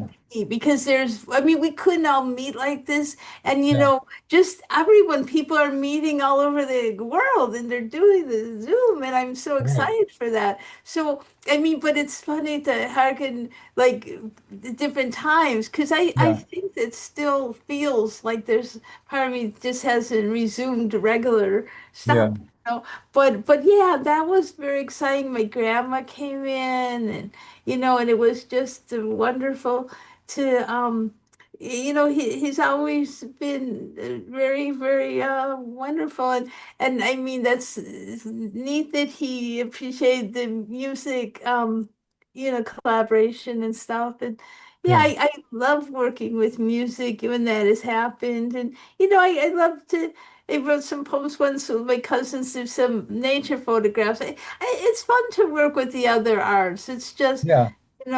I mean, and different things like that. And it's interesting. I did some stuff where I'm collaborating with another poet in the sense of Mhm. the weaving the work with PJ Swift, who's Yeah.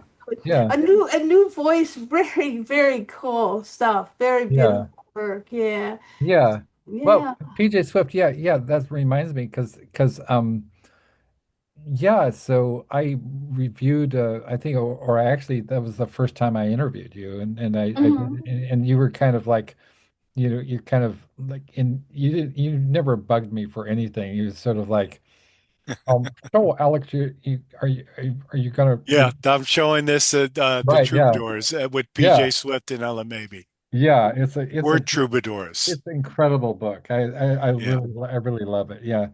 Yeah. Um, Well, and thank you. Thank you. Do you know what? Just recently, it came out, Daniel Yerian. oh But yeah, what? Daniel Yarn. Yeah, Yeah. Wait, do you know what? I do want to see a picture of it because it's just, wait, do you want to, can you hang on 1 second? absolutely. Now, Yeah. I'll show you how it looks. 1 second. Cool. It really hasn't, there's going to be a reading from it, but it's like, Oh wait, my let me gosh. see if I can get it. Oh Wait, how yeah, sparring with Beatnik, um, All-Star. Wow. Oh my God. That, who did the cover art? Man, that's You know amazing. what? It's like well, Daniel designed it, but you know what? It looks like wait, let me see because I didn't wait, let me Yeah. see this part where it says, but the front cover, Horse Pipe in Red Flower by Joan Miro. Horse Pipe, yeah, because isn't that interesting how yeah. This is really interesting. I think so remember this magazine, Ellen, Wait, I'm Twisted. sorry. Yeah, Remember this Twisted. one? Yeah, Twisted Tongue. Yeah. Yeah. Yeah. Yeah. Yeah, so I was in this you were Yarn was in here, PD Leitz and Carolyn Shrigley Moore, a name I haven't thought about in a long time. Merritt Walden, who's, the longtime friend of mine and is in overrepresented. Oh, okay, so I wanted to talk about some we haven't mentioned.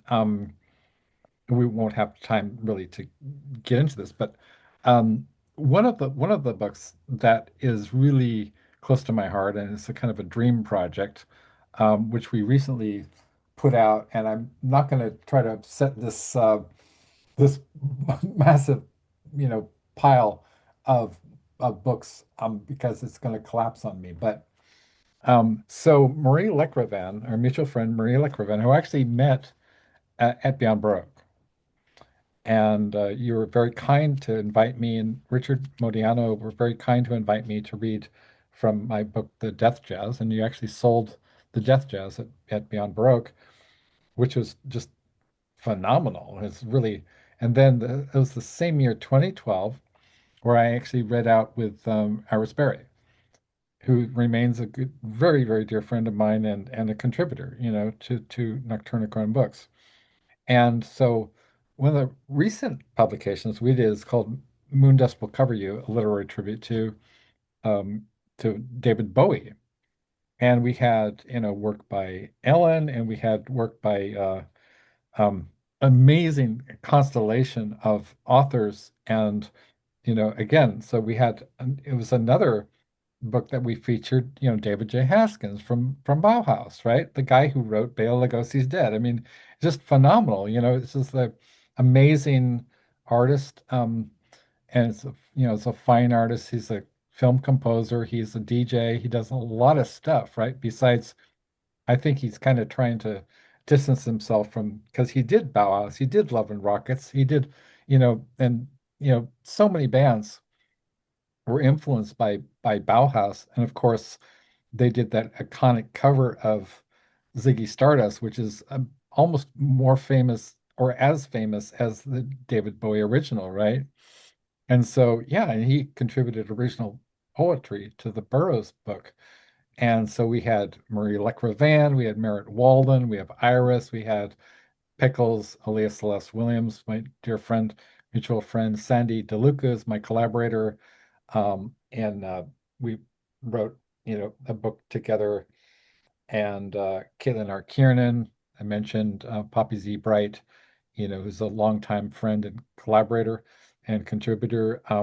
Hannah Brechard, who was, known as the space cadet who was in the movie, the documentary Cracked Actor, right? And then we had an interview. I found an interview with David Bowie himself and Tony Zanetta, who was the president of Main Man Entertainment and the guy who brought you know David Bowie, on board as far as Main Man Entertainment. He was Tony was the road manager for Ziggy Stardust and the Spiders from Mars, which is incredible. He also worked with Iggy Pop. So I did these interviews with him, and then I also did a kind of unearthed an old interview that I'd done for Blue Blood magazine with, Dinah Cancer, from, 45 Grave and Castration Squad and there's all these interesting connections, and I'm also friends with and actually possibly related to Baby Hansen.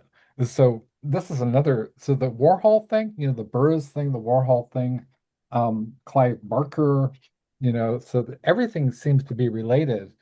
And I just want to show you this book. This is I bought two copies because it's almost forgot. Rollins was also a friend of the late great Ozzy Osbourne and Lemmy Kilmister. And so one of the things that I was a friend with Lemmy, and I we're one of the books we're doing is called Iron Fist, a literary tribute to Motorhead. So, I think this is bringing out a lot of aspects of Ellyn that people maybe not think, oh, Ellyn does one thing, or she's, just kind of like, neo beat kind of, or, LA poetry renaissance chick, who's confined to a certain era. And I think what I'd like to, I mean, not to be pretentious or grandiose about it, but I think, with these anthologies, right, that I'm doing, it kind of introduces Ellyn maybe to a whole new generation, and say, wow, she likes Motorhead. It's like, well, yeah, she liked 1916, a lot. So there's something a little, as dark as we have, many of our authors are horror authors, and so it's always delights me that, we have the complete like seemingly antithesis, right? Of we have John Shirley who wrote The Crow, it's just like, incredibly violent, hardcore, extreme horror, Clive Barker, who, wrote the novel like The Hellbound Heart and made the movie Lord of Illusions, right? Peter Straub, who wrote Ghost Story and The Talisman with Stephen King. These are some of our people that we work with, or he's actually passed away. And then we have Ellen Mabey, who seems to be belong to a completely different constellation, right? Um, but there's always that kind of that twinkle in the eye of I mean, nearly all the dark fiction horror authors that I know are sweethearts, so there's much more in common. Plus, they've got the whole beat thing. Like, so I don't think many people know that, but that Clive Barker was a friend of Allen Ginsberg, Mm. and Burroughs was one of his biggest influences.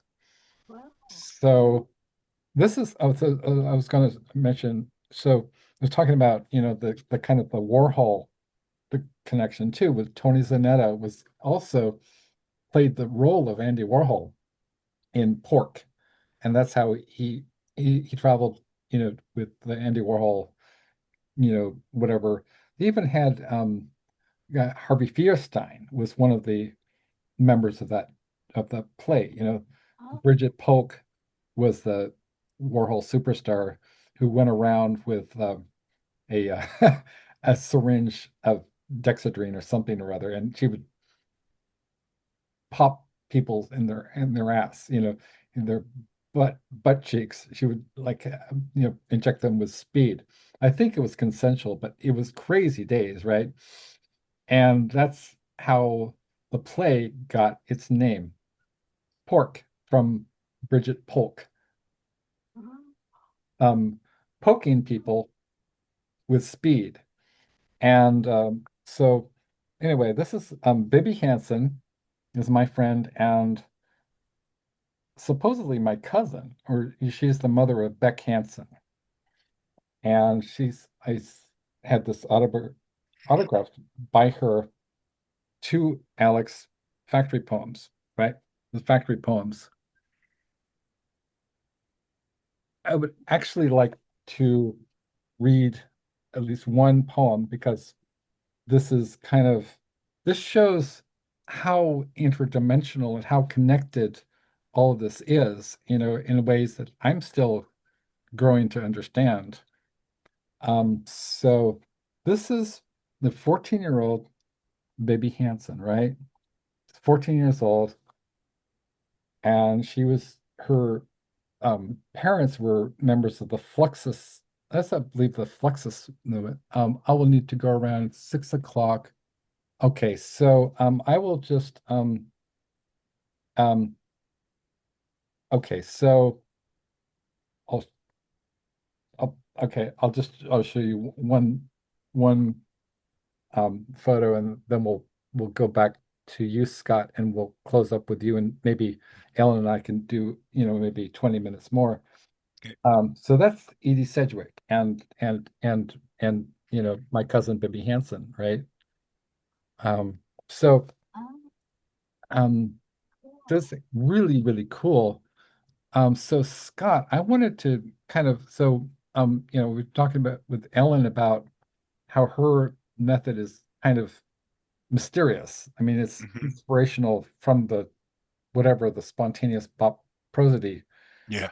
And you have both. I mean, you've got like the passion, you've got Bukowski in there, you got, that kind of down to earth grit, real ballsy stuff, but you've also got these very specific forms. And so, Hmm. so could you talk about like maybe the dialectic between, using forms like senryu and haiku, which are very specific, Yeah. and as well as the kind of, you know, beat adjacent sort of spontaneous Hmm.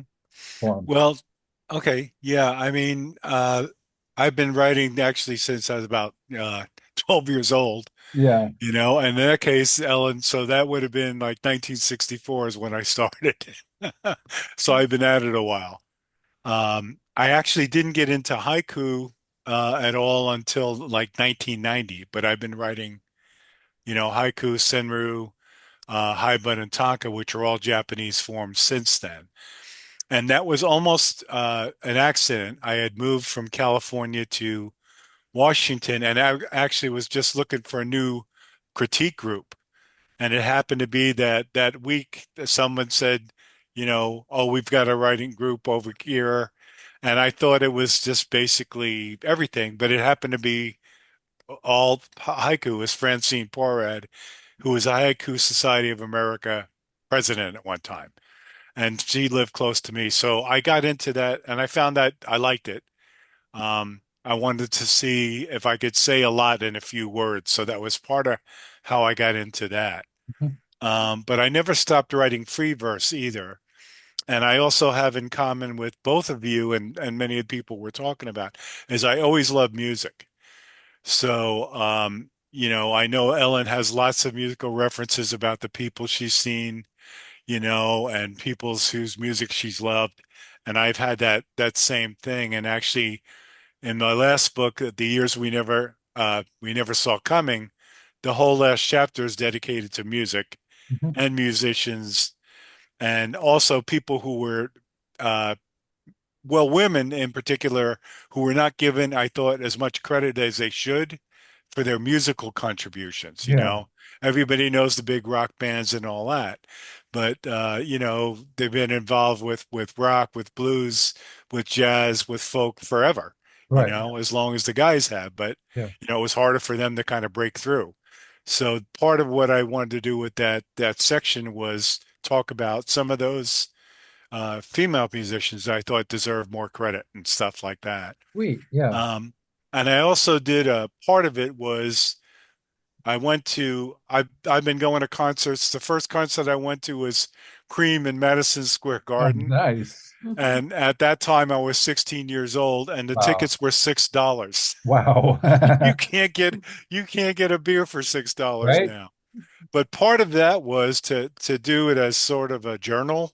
Yeah. I've kept the tickets from every show I've gone since then, Wow. and I have a an album cover that's like this thick. It's all tickets from Wow. all the different shows Nice. I've seen.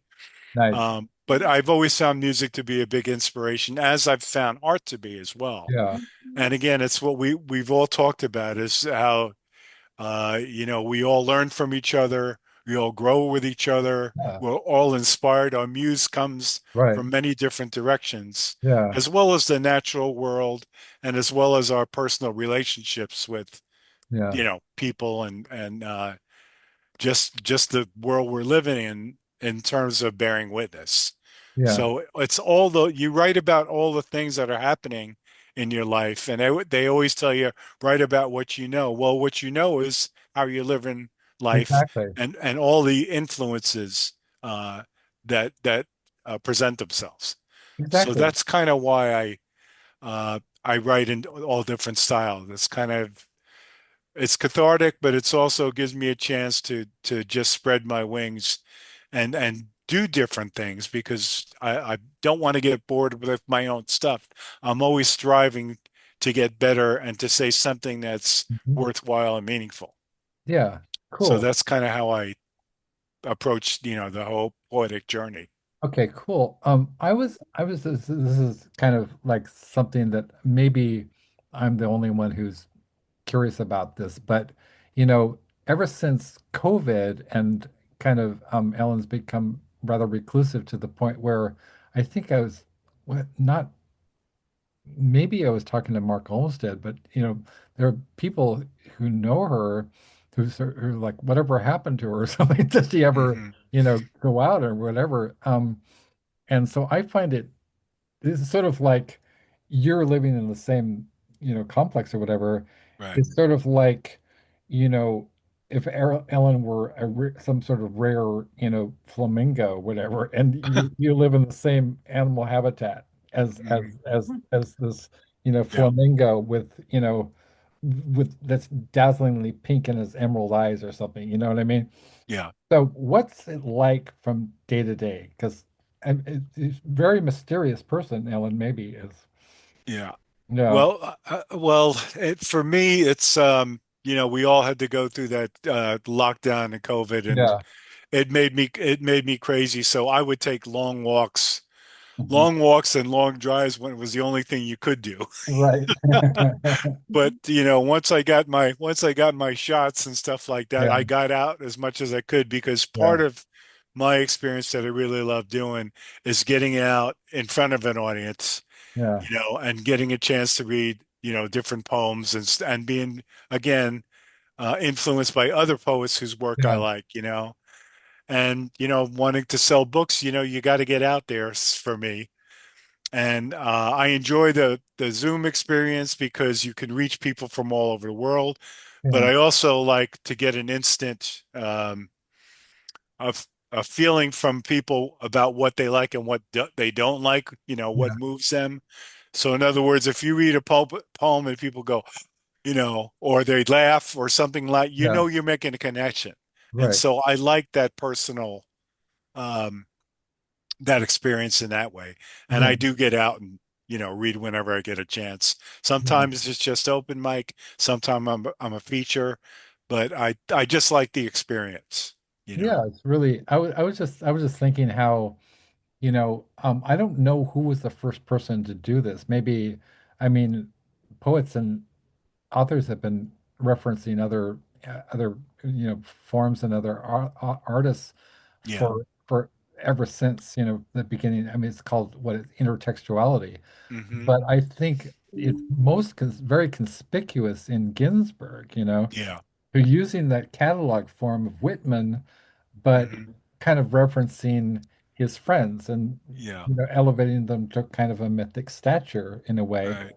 And well, I think it's something I do and I've always done it because for me it's kind of like touching base with something sacred, They, Yeah. Well, yeah. yeah, Yeah. There is that, there's definitely that spiritual connection you're trying to make too. right. And I saw Allen Ginsberg with Michael McClure, Oh, nice. and guess who was playing in back of him? Ray Manzarek. Ray Manzarek. Yeah. Oh yeah, that's another connection. So Ray Yeah. Manzarek And it was was great because yeah, you're getting music and poetry, exactly. and it was just cool to be there and, be 10 feet away and see him up close and all of that stuff. So, That's so you know, beautiful, man. yeah. Yeah. So like Ray, produced the first X album, Los Angeles, Hmm. because he just kind of discovered, I think it was the LA Weekly or somebody wrote an article called, X, they sound like murder, right? Yeah. And Yeah. right, and Ray was like, okay, I gotta check out this band, Yeah. and then he fell in love with X and Xene and John Doe and Billy and all those guys. Yeah. And then, they actually there's a on YouTube, they jammed on Soul Kitchen, right? Yeah. So Yeah. that's really, really badass. Yeah, I love that. And I love, this continuity, right? From Jim Yeah. was reading Hmm. Ginsberg, he was reading Nietzsche, he was reading Whitman, and he was actually when he was 16 years old, he asked for his birthday, he asked for the complete works of Nietzsche, right? And Yeah. who was doing that, right? Yeah. So there's this incredible kind of continuity from, going way, way back. I would say like, poets like Baudelaire, Hmm.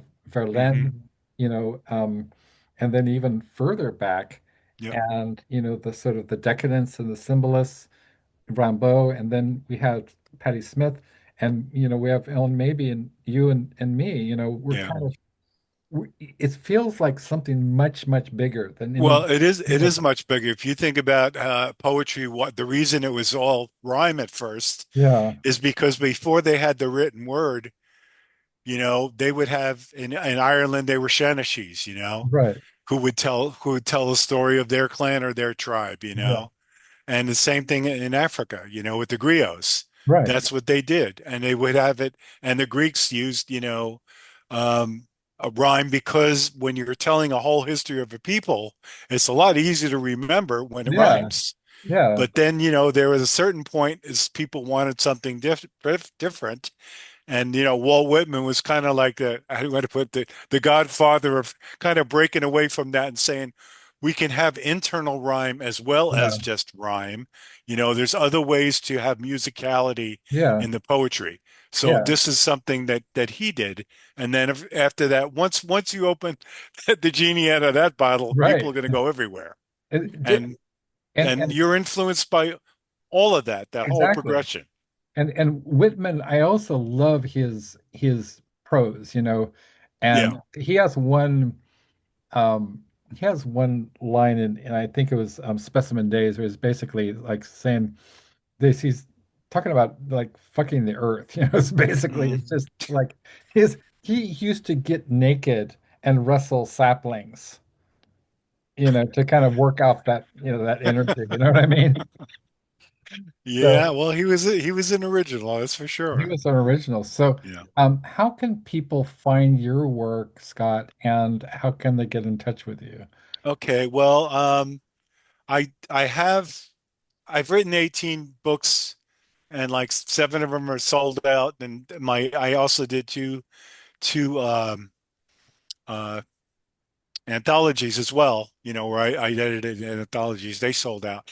Cool. I have the last six books I have are actually on Amazon for a very simple reason. I don't have a big backing behind me. Yeah, So I believe in print on demand. In other words, me you get too. as many as you think you can use. Right. And then, if you, because a lot of places you go with publishing, you have to buy so many Yeah, or something like that. And if you can't sell them, you're out all of exactly. that. Yeah. So, and I do get out there and read and I sell that, but also it gives me a chance to just, get a certain amount out, see what the response is, and then Yeah. if you need more, you just order more, which Okay. is the benefit of print on demand. So the last six books are on Amazon. Okay, cool. Yeah. Now the other ones, I do have a few left of my other poetry. And if anybody wants to contact me, I can it's Scott Galasso at yahoo.com. Just let me know if you're interested, and I can tell you the other titles and what type of work it is, because some of it's all free verse, some of it's all haiku, Yeah. and a number of books are a mix because now I decided I'm 73. I'm not ghettoizing anything. I'm going to put it together, Right. in a Yeah. way that makes sense, but Yeah. I'm going to mix up the forms, which I did in my last two books. And that Cool. seemed to work well for me too, because if they're all long, people just can get overwhelmed with trying Right. to take them all in. Yeah. But if you have a little pop now and again, Yeah. especially if you've written several serious pieces, Right. put something funny in there just to shake them up. You Right. know what I mean? So Yeah. I'll write Yeah. a haiku or a senru that's funny, Right. and that people just go like that, and then you kind of start over, and that's what I do. So if they go Scott Galasso, SCOTTGALASSO at yahoo.com, and just say they have an interest, Mhm. then I'll respond to them and let them know the books I have available and what the form is. So that Cool. way they're getting something they're interested in, and that's workable. And I also, need to mention, we've been having such a great time, but the reason that we're, talking, I have, on my show is that, you're a contributor to the Ellen Maybe tribute anthology, and I don't know, it's just like seems the most obvious thing, so it's the first thing that I forgot about. So the Ellen Maybe tribute anthology is kind of it's become a sort of a benefit for Ellen and her mom, and it's got like some of the most amazing poets you will ever, encounter in your life. Um, Something happened to your sound. I can't your sound. I can't hear you. Your sound went out. Oh, let's see.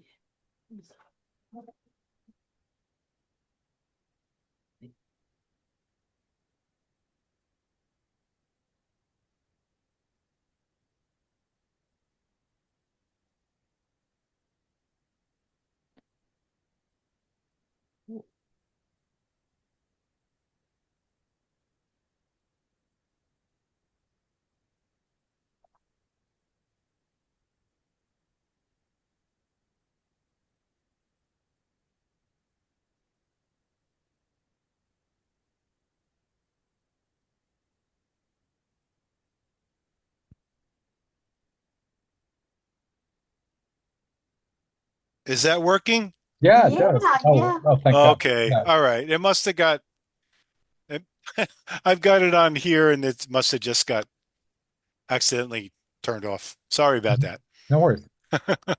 So cool. Yeah. So Yeah. yeah, some of the most incredible people are contributors to the Ellen Mabie Tribute Anthology. Yeah. And I just want to mention a few names because there are so many. Sandy DeLuca, multiple Bram Stoker Award Right. nominee, um, and collecting the Harris Collection of American Poetry and Plays at Brown University. And then we have Mhm.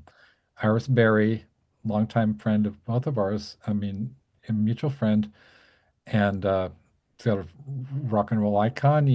Ron Whitehead, again, Mhm. close friend of Burroughs and everybody, Ferlinghetti and Hunter S. Yeah. Thompson, whatever. So and Jan Steckel, and most of these are originals. The vast majority, like 99.9% of these are original poems that are written specifically for this book. Yeah. So I'm really fortunate, and it's incredible, and so yeah, so portion of the proceeds go to help, Ellen, That's great. such as it is. So Yeah. I'd really like to thank you, Scott, and we have a sort of a squeezins, squeezy hat, Uh-huh. Yeah, yeah, which yeah. we do, so I got you. That's good. Yeah. everybody gets a squeezin, That's good. Yeah. and the paw, the Right. collective paw thing. So thank you so much Yeah. for Yeah, thank Well, you thank so you joining us. both very much for inviting me. And Ellen, I'm thrilled for you and with this honor for you. It's much deserved, and it's great to see you. thank And you too. we will keep in touch because I know where you are. Okay. Oh, this Okay. is Okay, beautiful. guys. Thank All you. Thank right. you so much. Take care, Oh, Okay. Scott. pleasure. Okay. Thank you. Okay. Bye-bye. Bye-bye. Bye. Bye. Bye. Okay. Wow. So maybe we could do a little more because, um, I I just, I think you're aces. And I'm addicted to you. I don't know. It's like what's that song? Remember Addicted to Love, right? Remember that Oh, one? Right. Might as well admit it. I'm addicted to Ellen maybe. So uh you these are, read so funny. Oh my gosh, I was hysterical when you were reading the poems, you know. You thank read you so, so much. yeah. I want to read Picasso as Picasso. It's like one of the first ones that I was like, oh my God, this is, that one line about 1 calorie away from suicide is just cracked me up. I was become obsessed with this one poem. So it's like Picasso is 44. And page 44 in the Walking Barefoot in the Glassblowers Museum. I found a year that likes my body. 1921. And also this is called an ekphrastic poem. This is a poem about a work of art. Okay. I found a year that likes my body. 1921. Girl sitting on a rock. Picasso painted a woman with my thighs. Walking around the museum, it hit me how Rubenesque is not just some word for someone who likes corned beef. There I was, naked on the edge of something overlooking water. Or was it salt? It was weird. Nobody was screaming, "Fat chick!" at the frame. Nobody was making grieving sounds, but the girl in the painting looked sad as though she knew. New eras were smudging a forced liposuction with rough acrylic. The caption said, girl sitting on rock, not woman who uses food to help cope for the lack of empathy in her sphere. Not the gyms are closed and there are better muscles to develop. Not girl 1 calorie away from suicide. Just flesh on a rock. Her eyes dripping question marks onto girl looking into a mirror. The vibrancy. The need to chew the ice cubism till the teeth bleed. The colors so deep they look wet. They really do. That's from the video you made. They really do. The museum guards watch me. Tentatively, I lean into the paintings. I veer to the outside to find out what Picasso called each work. I like titles. Their vocabulary of oil. The girl on the rock whispered to me, go, girl. I love museums. Call me old-fashioned, but I like face-to-face conversations. What I like, face-to-face conversations. Boom, boom, boom. That video is cracks me up. What was that instrument? That weird ass instrument that was it? Oh, oh, that long, what is that called? Oh, I'm trying to think what that's called. I mean, whoa, it's yeah. Face to face conversations. Ah. So those collaborations that you did, so how do you guys come up with the music and the melody? Is it a what what comes first? Oh, in that case, the poems existed, but the like Harlan, who produced the record, Harlan Steinberger, he Yeah. he did like the a lot of the music, but also the choruses. Tommy Jordan did a lot of the choruses. Yeah. He's from a band called Gegita, Okay. and and so he had very strong like melody stuff going on and sings and yeah. And so it was really interesting because a lot of those poems were already written, but in the case of the Ellyn and Robbie project, very like myth was written, but then musicalized. But most of the poems were not written like they were written in real time. Yeah. They were written directly with the music. So it was a different process in that case. Yeah. In the case of the Picasso specifically, Um, or oh. Well, yeah, and Picasso is from Rodeo, and then yeah, that was written, yeah.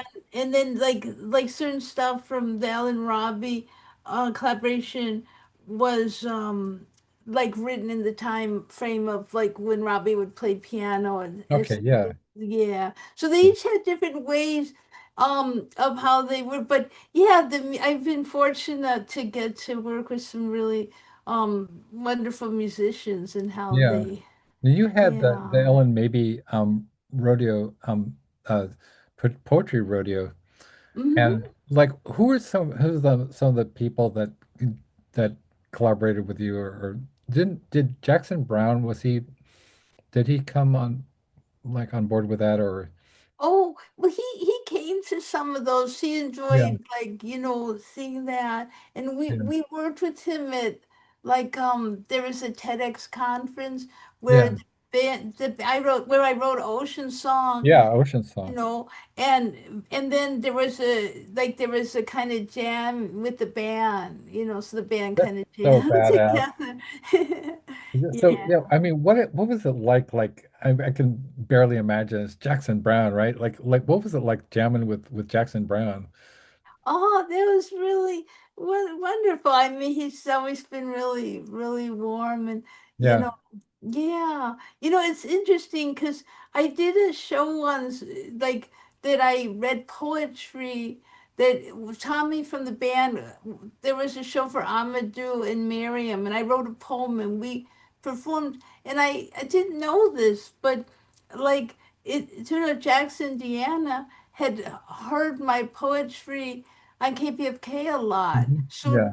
I didn't know that. So like, then so they were familiar, and I was that was when I met them. But it turned out they were familiar with me from because I Yeah. used to do a lot of my work. I used to read it a lot on KPFK, and KCRW had a show Yeah. called Man in the Moon, and they mixed poetry Yeah. and music. So a lot of times back in the day, when they had a lot of shows like that, at that time, there they sometimes I would go there and read directly, and sometimes Liza Richardson, who did Man the Moon, would take Yeah. music and poetry and mix it. But Yeah. KPFK had a lot of, they had the wee hours. There was a lot, I mean, when you think about it, that there's so much at different eras, like, um, probably this was, I guess, trying to think, maybe like say the early 90s and different Mhm. times when Yeah. there was a lot of shows and there were guests for poetry, or there was a lot, there was a time it felt like poetry was, I mean, with Lollapalooza, there was eras where it was really like a lot going on at different times, Yeah. and stuff, and with and it was neat to the stuff with KPFK and KCRW and all these Yeah. things. So that was really a big surprise, a really big surprise, that they were familiar with my work, Yeah. because I had no idea. Yeah. I had It's no sort of idea. like people, there's sort of word of mouth about you, sort of like the same way that I was introduced to you, like, yeah, she's really shy and she giggles a lot, it's like, what's the draw here? And yeah, well, you got to read her stuff, man. Um, so like how did you get on board MTV? Oh, well, they had something, they had like an MTV, they was sponsored by MTV, the spoken word, like, I'll say the spoken word tour type of thing, where I think each city had an event where they would have, some of the people on tour from MTV would come to a city. Uh-huh. So they had a sort of, I don't know if say a contest, kind of a something, where people read it, you know. Yeah. And so I opened for the MTV spoken word tour at the Troubadour. Oh, nice. So epic, That's so and that was, amazing. yeah, yeah. And so that was really touching because that has such a history and stuff. And yeah, so yeah. So who were some of the people on the bill? I mean, for at the Oh, Troubadour, that must that have was, been let's crazy. see, yeah, that was Reggie Gaines, Uh-huh. Make a Step, and Jonas Hall. Hmm. Trying to think, yeah, yeah. So they were, yeah, and yeah, that was really a neat event. That was really moving. That's Yeah. incredible. And you also read it, I mean, you've read like at Bumbershoot and Lollapalooza and Shakespeare and Company. What was that like? Oh, you know what? It was wild because we were there like that was when we were, well, I mean, we were in Europe because we had gotten into Glastonbury Festival. Yeah. And some of us, a few, were able to go to Paris and stuff. And so, and then Tommy from the band, he's friends with French musicians that he's Uh-huh. worked with. So we ended up doing a poetry rodeo kind of spontaneously at Shakespeare and Company That's for so the badass. people there. And it was Yeah. really cool. It was really cool because, Yeah. they had the long intimate, the different stuff.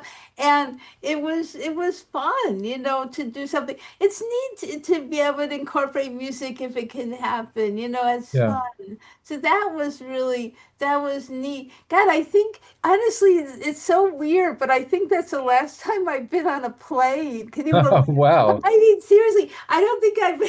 It's so weird. Yeah. Yeah. Yes, I love Zoom and everything, but can you imagine? Like, it's just when I think of it, it feels like because that was like Mhm. 2011. I don't Yeah. think I've been like Holy it's shit. so I know. And Yeah. then like because there was periods of time when I was traveling more, I went to South by Southwest, and there's Right. periods of time that are more It's so, insular. I Is mean, that just think like you performed around the world. You performed in Paris. You performed in Glasgow. You performed in for the BBC. You know, been on PBS. You know, you were on KXBR and KPFK and South by Southwest and et cetera, et cetera, et cetera, et cetera. I mean, and now like it's like people you fell off the map and people like what happened to Ellen Maybe? Well, tune into the Small Bear Show, man. You can find too much Ellen Maybe. If there's, yeah. I don't think there's such a thing, but there's, certainly voluminous amounts of Ellen Maybe stuff. Um, what was I going to ask? Oh yeah, so I wanted your thoughts. I've been still trying to get a hold of Pleasant Gaiman. She contacted, or you know, I contacted her and she contacted me, a couple of times, you know, right before my birthday and Halloween, and then she fell off the map. So I would like maybe some of your thoughts about Pleasant Gaiman and Iris Berry. Oh yeah. Well, I sometimes, I think if I might have, I think I've seen them, and maybe I've even been on the same bill. I think when sometimes the Ringling Sisters had shows Yeah, in Hollywood. yeah, Yeah. So yeah, they've always been really nice. They've always been really cool, and yeah. So I haven't, seen people, obviously I mean, not just obviously, I mean, it's just like, it just have been, they haven't seen people in a long time. But, yeah. since, I mean, in a way, when we moved out, like when we moved where we moved, Mhm. but then when things, and I knew when we moved here, it would just, we probably, even before the pandemic, it was too far to just, get back to LA because Yeah, we did come to, like when they had the 50th anniversary for Beyond Parole, yeah, something really, really that here and there would be these things, but generally, but it feels like now that there is so much Zoom and there is so many online meetings, I can't overstate it how it feels that one doesn't feel too far from I people know, because right? look at Yeah, it, I mean that's really because in the beginning of coming here before like that in between time when was kind of far but wasn't really Zoom yet yeah, that it just would be more now it's just really yeah, flourished but yeah, yeah no they've always the Ringley sisters and all and of course the Karma Bums which I yeah, did shows with a right. lot in early days and Yeah, opened for them so I mean, it is wild, and the people are still in touch. People yeah, are still around if they're around, and but I mean, people, at times, quite a few people still are somewhere in California. yeah, Quite some move away. Different things. Sometimes real. I mean, not everybody. There's been a lot of loss too in yeah, sure. poetry. I mean, it's not, and stuff. And yeah. But I mean it's good that people can connect still this way. And even like Facebook and stuff, I think that's so important that people can I mean I just don't know, maybe some people are very able to just like yeah, it's just wonderful to see there's so many people. One feels soothing to see how people are, see what's Yeah, going on. I mean, it because even before, remember MySpace and stuff like sure. that. Yeah, I do. I actually, yeah, I do. Right. Yeah, But it's really interesting, and so yeah, I mean I'm grateful. I mean I don't know. I don't think I don't feel bored because I take a lot of classes, yeah, and I love to learn it, and I just don't feel like I don't know.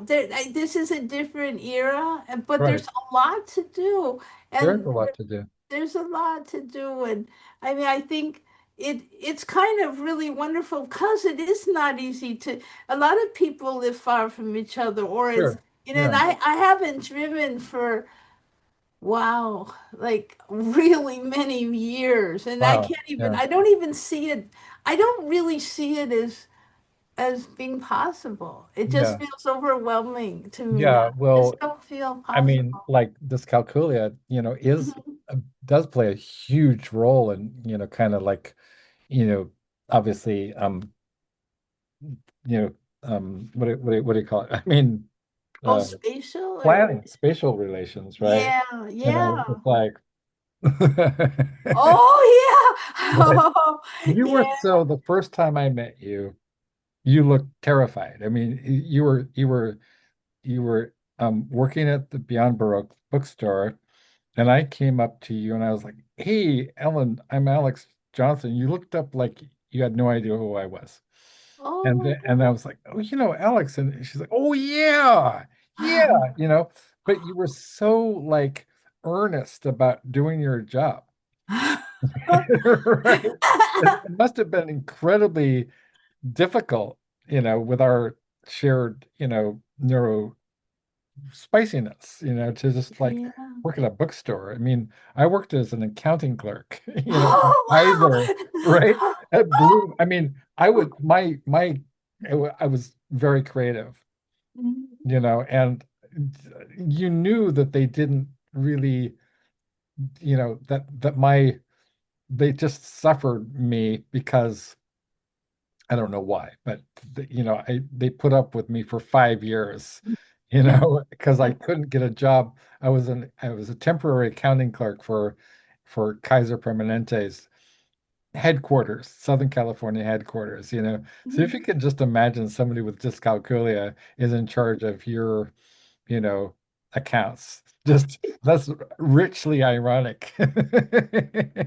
Yeah, yeah, you know what? But it's interesting because, and this probably, I can imagine something this might have been what you, like when I found out that like, I was just curious, and so they tested me at, like I guess Santa Monica. Was it no, I think it was West LA College, Uh-huh. and they found that I was either really, really in the bottom Yeah. percent of figuring or the top percent of figuring. Yeah.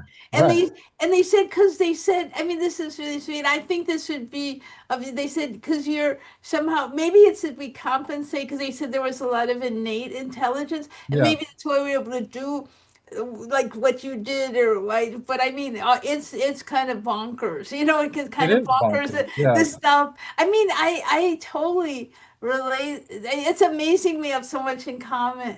Yeah. It's It's amazing. it's so funny because for years and years and years and years, I thought I was either a complete idiot or a complete genius. I didn't realize you could be both the same person, You could be completely incompetent in certain areas and then like Mozart. I mean, Yeah, it yeah. wasn't an either or, it was like simultaneously. So have you experienced this in your life where some people just you know they just don't know what to do with you because like, Ellen, why do you have so much difficulty ordering food, and or whatever, Mhm. or but you can write the way you write, does anybody ever sort of like, just like, have you ever had friendships or whatever which didn't work out because you're neurodivergent and you couldn't explain to them why you did certain things the way you do, or I mean, I think sometimes I think that, what, one thing I like is, is how do you put it? I can definitely spend plenty of time alone, and I don't yeah, find it a problem. And I enjoy the people I'm around immensely, yeah, but I'm not really overly around a lot of people, just even yeah, ever.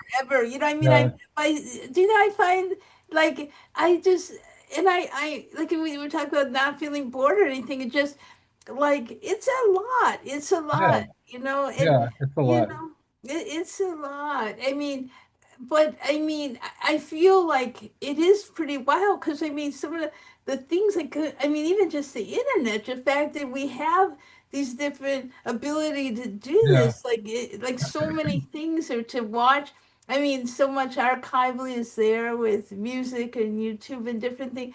So I mean, yeah, I mean, yeah, there can be, I mean, it's interesting. I mean, there's people that really, really spend almost like there, in some cases, there's people that spend so much time with people they might not even want to be alone. They literally are like making sure they're always with people. Yeah.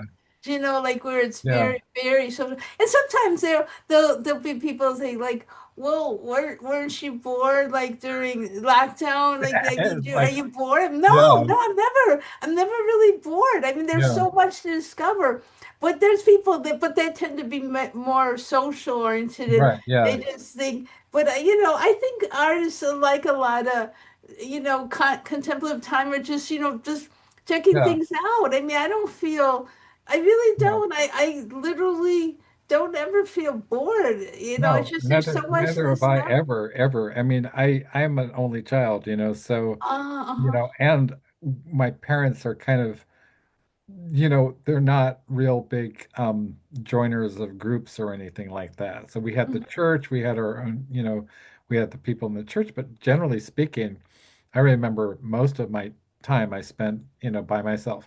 And actually, I was perfectly happy. The Mhm. only times in my life that I've ever been completely fucking miserable is when I forced myself to get out there and socialize. Mm, And, I just remember like when I was the first time I met you and I was living in Torrance and I joined these meetup groups. And it's around the same time that I published my first novel, Jason X Death Moon. And I was sort of like, okay, so now I'm publishing with, is distributed by Simon and Schuster. I figure I should get out there, and, have a different profile because um somehow it also I started teaching at the time and I thought, well, I need to integrate my personality so I'm not just speaking from a kind of a freak place. I need to know what's going on with other people. And so we'd go out and have these meetup groups and like we'd drink a lot of beer and spend a lot of money on food. And I was like, and we do things like go to karaoke, and I was like, or glow in the dark bowling. I was like, oh my God, this is a nightmare, right? I always think, you got that poem about kiss all the spines. I'm literally doing that too. I was molested. I was molesting walking barefoot, I was like, yeah, baby, it's giving me this come hither eyes, man.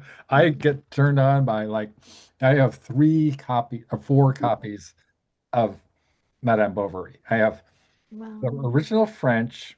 I have three different translations.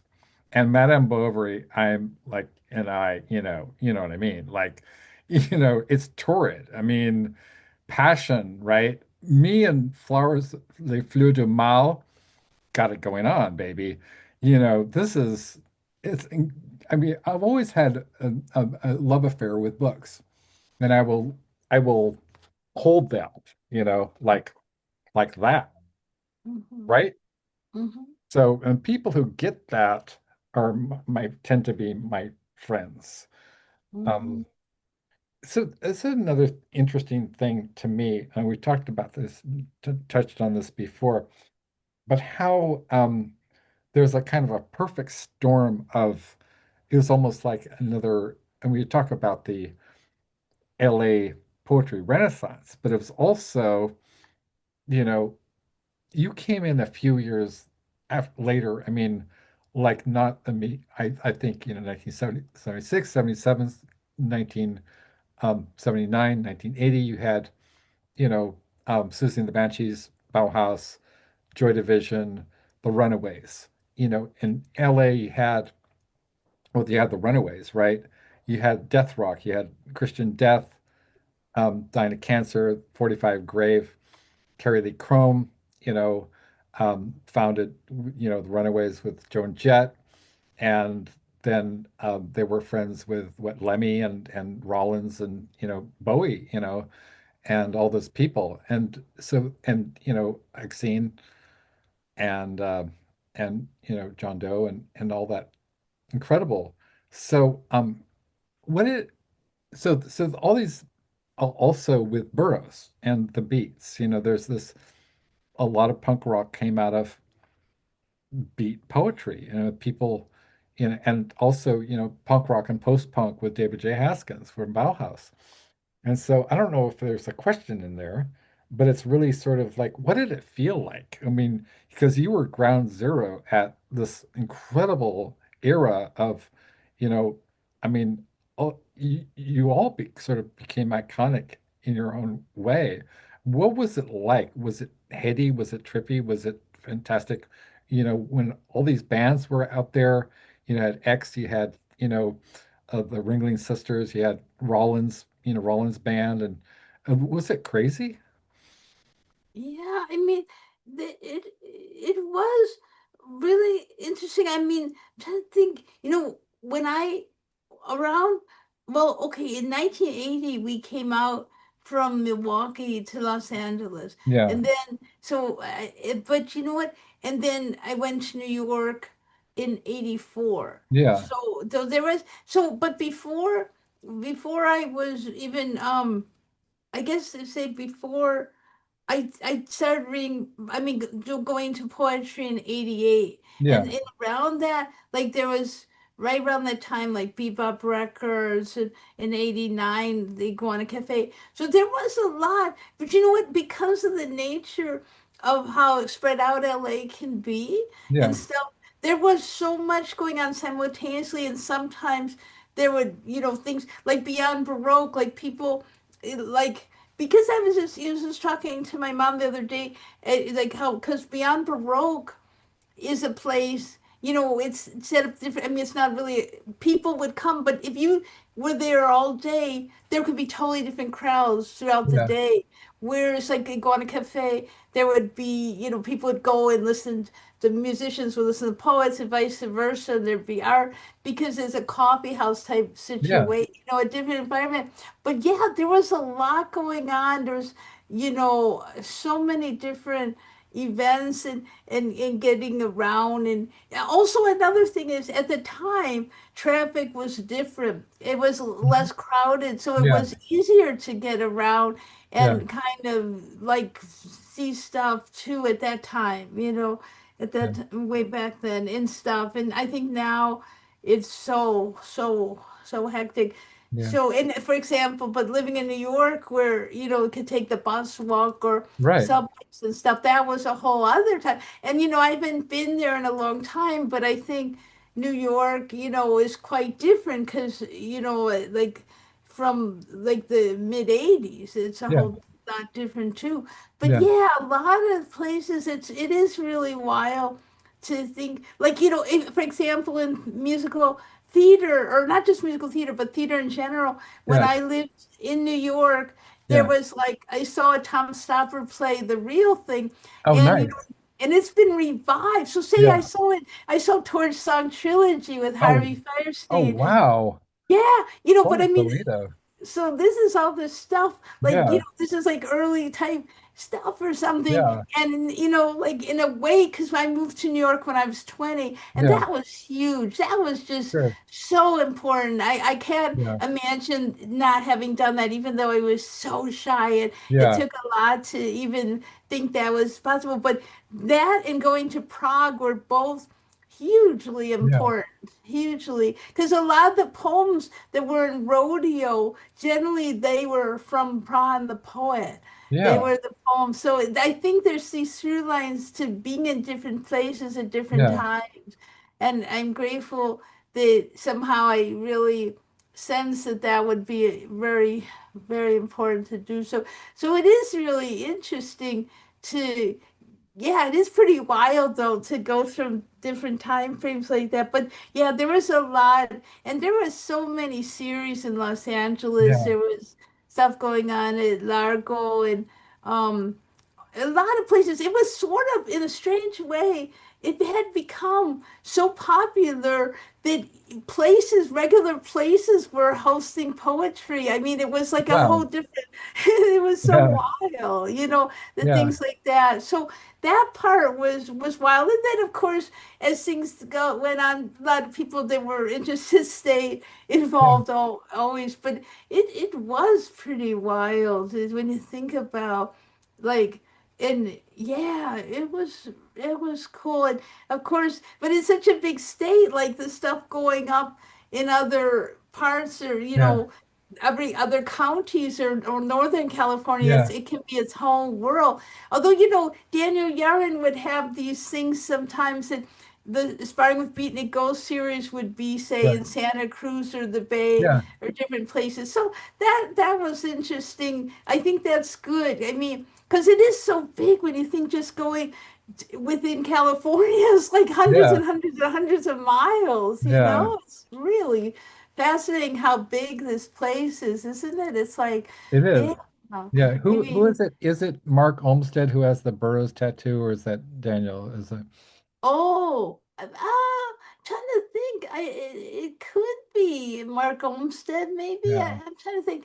Um, yeah, and I think that like there were some things that Sacred Beverage Press did Yeah. that, like Right. Amelie and Matthew, like sometimes there would be shows going to Northern California because there's definitely a lot of the poets say that had different stuff happening, like with the iguana being in the valley. There Yeah. was a lot of people like met there, but then they knew people in Northern California or did different things Right. and things. There's definitely a lot of overlap, especially when Yeah. you think how many years people have known each other now. Yeah. It's pretty wild. It's pretty wild stuff. Yeah. Yeah, How it's how did how interesting. did you meet Richard Modiano? I think that I think I'm trying to think specifically where we met, but it probably was some of the. Oh, it might have been like after Iguana Cafe. There was another place like Exile Books, and there was Uh-huh. some other stuff in Iguana too.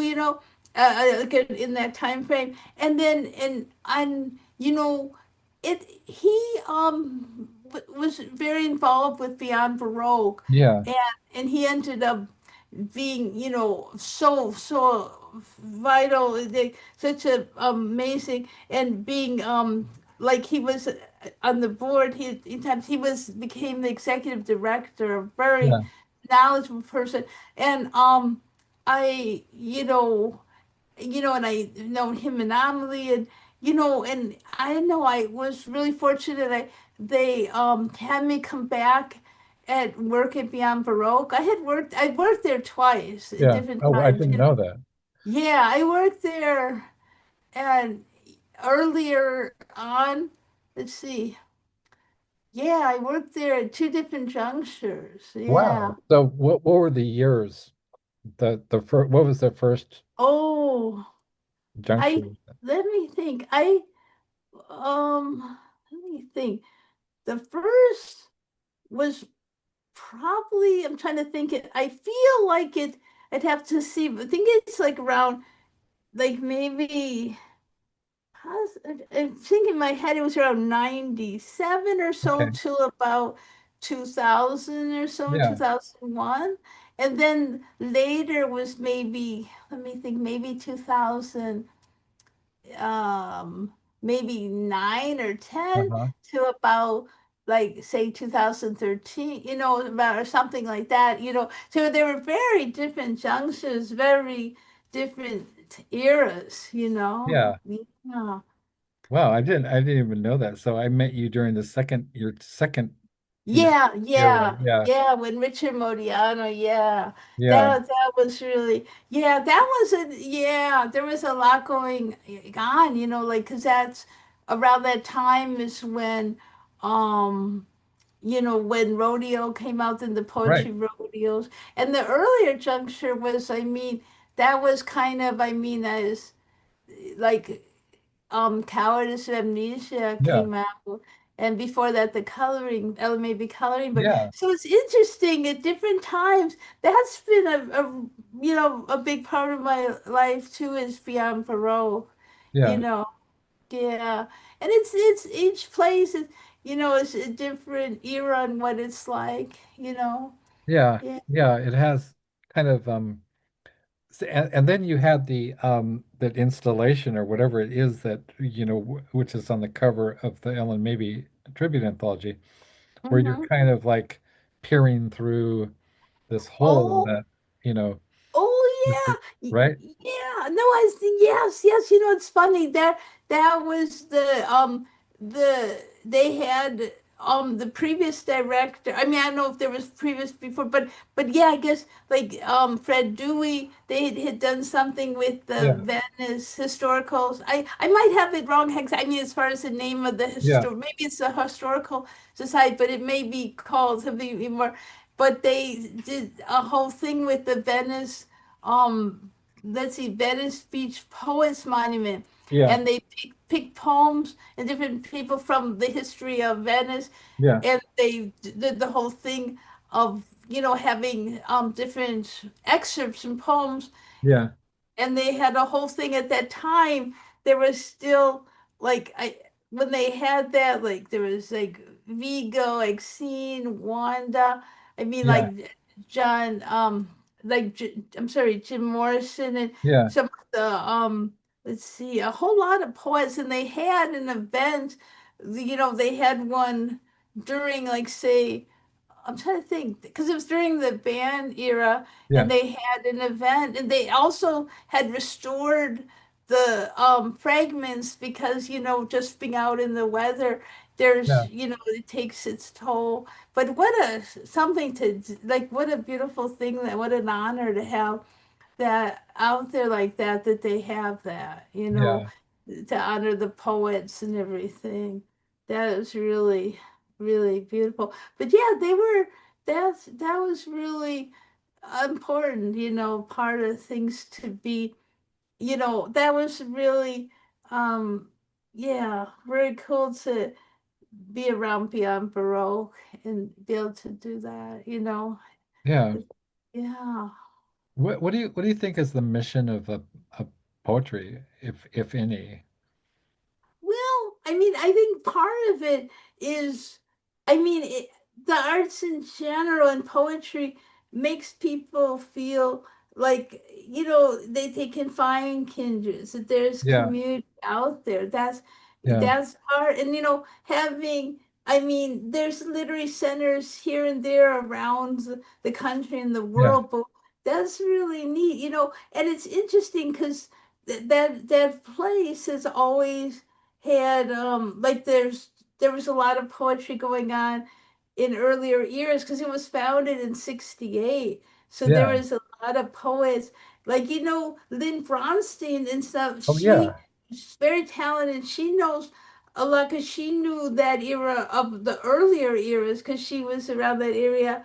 yeah, She has a lot of historical knowledge and being part of things, when yeah, because that place has been around. Wow, I mean, there's a lot of continuity there. yeah. And it's Yeah, wild to think I was only 2 years old when it was, founded, yeah, right? it's amazing, and it's thank goodness they've been able to maintain. It's kind of Yeah, astonishing, really, yeah. that the place has been there so long, and to continue, just a very amazing, I mean, when you and Richard invited me, and that's one of the most, you know, greatest honors of my life, Oh. and I was really like, so walking under those portraits, you know what I mean? Looking up at, Mhm. Burroughs and Ginsberg and, wherever, and then knowing that, people like Dennis Cooper had read there and Wanda Coleman Mhm. and you Mhm. and Exene, and, I was just like, oh my gosh, here, and I am too. But what I really, really found wonderful is that, and, this is where I met V. Kelly, is Mhm. that you and Richard and were so, there was no gatekeeping. There was no like, well, you know, you you're not a name, you're not an established name. And you can read too. I mean, anybody could read there. It was radically egalitarian, radically inclusive, and Mhm. which so appeals to me because I hate this elitism and gatekeeping. And I think one of the great things about, you know, the Whitmanic tradition and the Blakean tradition and the Rimbaud, you know, is that Rimbaud said anybody can make poetry. Anybody Mhm. should make poetry. Mhm. Bukowski said, don't try, right? Um, and there's a lot of, I think Lemmy was kind of Bukowski-esque, he too was like very just direct, it's just like, do it, just do it, encourage people to just do their thing. Mhm. And it was incredible, but it just really resonated with me because I'd always felt like, you know, that this whole what makes our tradition, the tradition we're in, if we are in a tradition, I think we are very definitely in the Whitman tradition of, the poem of the open road, right? Or Song of Myself, or just like, hey, come with me, right? Come with me. What I assume you too will assume, every atom that belongs to me, I'm paraphrasing, belongs to you as well, right? I am, I am, I contain multitudes, Mhm. Whitman, and then you had Patti Smith, that ecstatic, you know, embrace, right? Like, very collective. Huh. The fact that I had actually, you know, I had two exchanges with Patti Smith, this still this blows my mind, Mhm. And she Yeah. gave the like the stamp, the official Patti Smith endorsement to the junk merchant. So I was like, oh Mhm. my God. So I have a Burroughs collaborator who Mhm. approved of it, Mhm. Graham Masterton. I have literal Patti Smith. We had Graham Masterton wrote the foreword, right? We had and then we had like Ken Goffman, Are You Serious, who was literally a friend with and dated Kathy Acker, right? We had Ron Whitehead, you know, and all these people who were just the ground zero, John Shirley, right? It was ground zero. He and Ken and from the, I mean, Leary, they were Mhm. all part of this incredibly crazy kind of, collective. And then, so I just love it because, I've been revisiting Bukowski. Bukowski is one of my heroes. And, just as, it really wasn't that rough. He seemed to have a wink, a twinkle in his eye a Mhm. lot. It seemed to be very soft, in many respects. Mhm. What's my point? Well, it's like, um, well, the opposite of the whole institutional thing, where you have like the New Yorker, I guess, to pick on them, where you have very precious, you know, very controlled. I mean, Plath couldn't get into the New Yorker, for the longest time, right? You have these very kind of like delicate and precious sort of, people who know what different forms are, who would never make a misstep, who would know the technical terms for things, who would know what meters are. I studied that stuff and I taught it. I taught college, but I just like I could never remember what kinds of, what a iambic pentameter, and then with my learning disability, Mhm. so sort of like, can we just, I don't know, write some stuff Mhm. and maybe it'll sort itself out. And Mhm. but I like the fact that, you know, it's sort of like having the friends you had when you were a little kid, before everybody got sort of self-conscious, and it's sort of like, sometimes I feel like we're in, we have a tree fort. And the friends you had when you're little pals, when you're like a little kid before you're totally conscious of like I remember like I would just get just so excited about, it's like share, I got a book from, I would, saw a movie or got a book or something, read a book, and I was like, I have my little pals, right? And I was like, hey, and I had a little newsletter when I was like 10 or 11, I had this little Oh. little newsletter, that I just did for my friends, I think I got my mom to type it.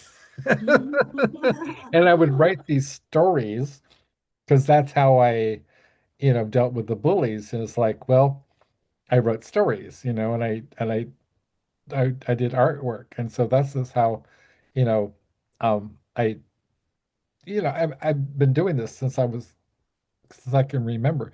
Do you remember when you first started like, fooling around with poems or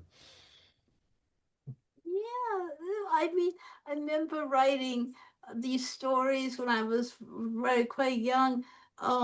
So I think that when I would somehow move to California and meet Barry Manilow. Oh, nice. You're bad at Barry Manilow. You have a crush on Barry Manilow. Yeah, Yeah, well, yeah. that interview you gave for LA Poetry Place, where the guy mentions that, you know, that Oh, that you wow. thought that remember Yeah. that Barry Manilow was some sort of sex symbol. Like, Hmm. okay, so that's that's awesome. Yeah. Well, forget what was the question. So yeah, Oh yeah, so I mean, I remember, yeah, when there was like these different ones, so his adventure to, that would happen someday, or okay, so yeah. So I mean, just yeah, yeah, because I don't know, it seems possible, and I yeah, mean that was really because I always, in a sense, like different music, and yeah, coming across. And I mean, I loved hearing his stuff, yeah. and seeing him in concert, a little bit, There's okay, so that interview and I forget what it was. You made a play on words which the interviewer like completely like it went right over his head, and I forget exactly. I'm gonna have to look that interview up again. But you did. Oh yeah, you said you made a pun on Alan Watts, right? Ellyn was. Oh, yeah. Yeah, I mean, oh, you know what? There was my first, like, my chapbook that with a dollar on it, yeah, Manchester and Manchester, and I drew the drawing, and like I had Malcolm Ventura like a cat. I had Ellyn Watts yeah. as an owl. I'm trying to think of the Yeah, third. that was it. Yeah, Oh, it's all right, dog. I'm only bleeding, it's and it's stuff. And for Dylan, and then so there was Manchester's friend and Man's friend, and then Man's friend. I had a dollar bill on every book. yeah. That's so fucking cool. So you've got these. Okay, Fido. Um. You knew I was gonna, fight out for you.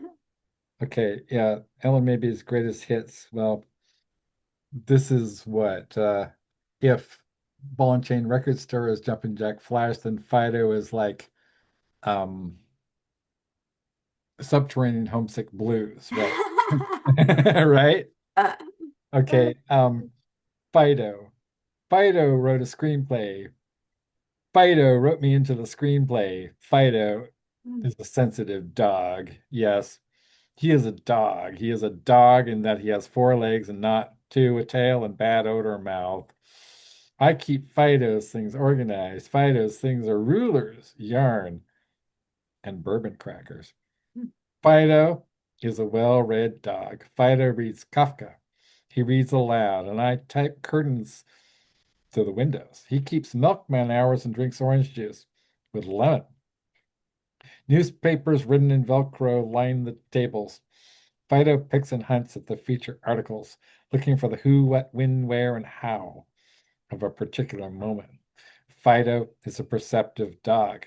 And I typed slowly. California is his hometown.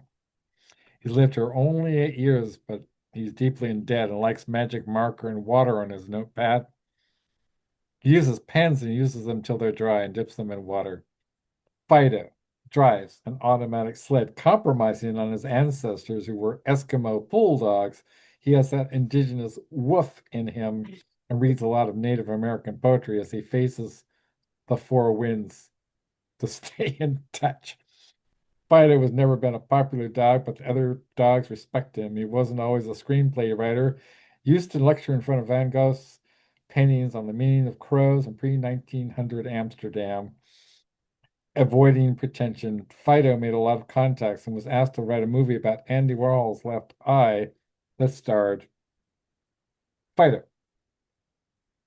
300 pages later, it was a known commodity and was paged regularly at Club Lingerie, where he tied the drummer's shoelaces together during cover versions of Stairway to Heaven. It was only minutes before he had his own fire hydrant at Spago's and not near the clutter of the kitchen like Rin Tin Tin. Fido was living, his heartbeat an infinite bow wow wowie. I am a groupie. I admit it. I'm not in it for the sex, though I have these fantasies. We do it in a doghouse. We are platonic. He doesn't see through me. Just the mention of rabies shots makes me horny. I am sick, yes, but I realize it. I type 80 hangnails a minute with long rolls of paper Jack Kerouac style. Part of the dialogue, the character actor part. I type on a fringe vest the ingenue words I sew onto a mini gown that ran away from Paris 5 times and got it right. We built a wardrobe and took meetings with other precocious fabric. That was Hollywood. It was a bow eat bow world. Our production company was called Cannibals Over the Parties Begun INC. His parents only now are beginning to talk with Fido. His mom wanted him to live a responsible life. Her hopes were for him to be a guide dog for the blind, or at least a good dog who kept the cattle together on a farm in upstate, holding the idealistic value system together. Fido had other ideas in mind. He dreamt in pan shots and chroma key, and it's a wrap. Fido wanted to direct, but most of all, Fido wanted to be a poet. He'd snicker at the other dogs with, as the other dogs would laugh at him, saying, I only am doing this so I can have enough flow to write the great poem. He wasn't a hack. He took great care and wrote his scripts 300 times if need be. I know I typed each page backwards, forwards in Aboriginal tongue, and while Pink Floyd music played and blared simultaneously in the room, one room away, Fido sang and wrote the music for every screenplay. He was the Danny Elfman of Labradors. He didn't always chow at Spaga's. When he stood up for better working hours for neuters, he was roughed up by a couple of German shepherds with boodle masks bought on Melrose. Fido is in the spirit of an activist. He reads the Bible, grew up in Berkeley, and practices civil disobedience at obedience schools. That's when his father threw shoes at him, and Fido left home, a stronger dog, a lonely dog, no more certain frisbees to catch in People's Park. There we go again. People's Park. I grew up across the street from People's Park. He hitchhiked on an 18-wheel cheese truck with a chain-smoking bowling champion. They compared life stories, and Fido was dropped off in St. Louis, where he managed a comedy club called Purple Glue. Between sets, Fido kept up a stream of Jimi Hendrix songs playing for the chairs and the ashtrays. After about 29 hours, a hearse owned by a post-hippie flower-sniffing butterfly seduced Fido into giving the Hollywood sign a chance. He took an ashtray and the letter Z off the marquee and didn't sleep for 7 winters. He waited on tables in vegetarian neighborhoods. He soothed the rioters who claimed dog would be tasty. He bought a compact disc player. He had a record player and loved mono sound on his rock and jazz. But the Victrola dog reminded him of an upper pedigree who had kept him out of the restricted white collar and leash club, a fugue-oriented classical music organization for sadistic chihuahuas. Fido met me when I answered an ad for Girl Wednesday. It was Tuesday, and I had nothing better to do. The ad said, spacious mind and cluttered xylophone doodler seeks dreamer with tiptoes on the ground. I was wearing platform heels and singing the collected hits of Shel Silverstein, ABBA, and Jung, and felt what I had left to lose was lost itself. I got the job. That's a Janis Joplin reference, right? Oh, Right? Me and Bobby McGee, right? oh, And it's felt just, what I had to left to lose was oh, lost that's itself, interesting. Ah, yeah, right? yeah, I see that Yeah. now. Fido writes screenplays. He doesn't know I love him. Hmm. I must have a paw fetish. Canine Film Festival is next week, and I might tell him my feelings of a planet colliding, overreacting nature, but he'll just growl at me and say, I'm the kind of dog who likes to run around, blah, blah, blah. Fido's a successful dog. Soon he's going to be wanting telex and call waiting on the phone. He is sensible. He is stubborn. Fido collects fine art and then rips the picture off the frame. He says he can't stand waiting in a line at Art Mart to get canvas. By the time he carries it home on his sled in gridlock traffic, he loses the idea. Fido is an artist. I think he remembers what it's like to be a starving museum talker. He's written 83 screenplays, had 800 conversations with agents. His hands air harmonica as he convinces them he won't sell out and put on turtleneck music. One of these days, Fido will write poetry with two hands. I think he's trying to prove something to his parents still. They have their own Barbara Woodhouse video at the veterinarian summer home. They live good, but they still point at the beagle, Stan, who is a chiropractor in New Hampshire, and his sardines in a can, crowded, fluorescent, expensive view office. There will always be backs misspent on um, piano lessons and swimming. There will also be dogs who have to trust their next meeting will actually reveal more than clotted dollar bills. But passion. Some dogs will never please their parents. I pray Fido will at least be able to please himself, if not the left brain, at least the other. Meanwhile, I hear the crumpling of sunlight, and Fido needs his under ears scratched. Another Raymond Chandler moon rises, and Fido hands me a piece of linen and tells me to go. I leave now, and so glad because only alone will he write that damn poem. Besides, I put 2 dabs of perfume in his dish. I marked my territory. Fido knows if you have 50 cents to buy a duplicate key, you can go home again. Um, Thomas Wolfe. Wow. So, damn. So there's a lot of stuff to unpack, and there's all these kind of Easter eggs, I guess. I mean, to other poets, other musicians, Bob Dylan, Van Gogh, um, like, and there are two girls, that's kind of reminiscent of two girls a little bit with the pan shots and chroma key, right? And it's sort of like Fido is both is and not an Ellyn maybe stand in, but it's also like your perfect ideal love, who's a kind of has all these qualities that is, he has integrity, right? He's smart, he's a he's just a sexy dog. Um, when did you write this, and what are your memories of like that era? Wow. You know, there is this I remember there was this like thing, there was this like a Southwest like kind of store. There was this kind of coyote that was purple. Uh-huh. And I think it reminded me of Fido. Or Oh, maybe wow. he inspired it. I'm trying to think, Yeah. but and that had to be like let's see probably the very late 80s, early Uh-huh.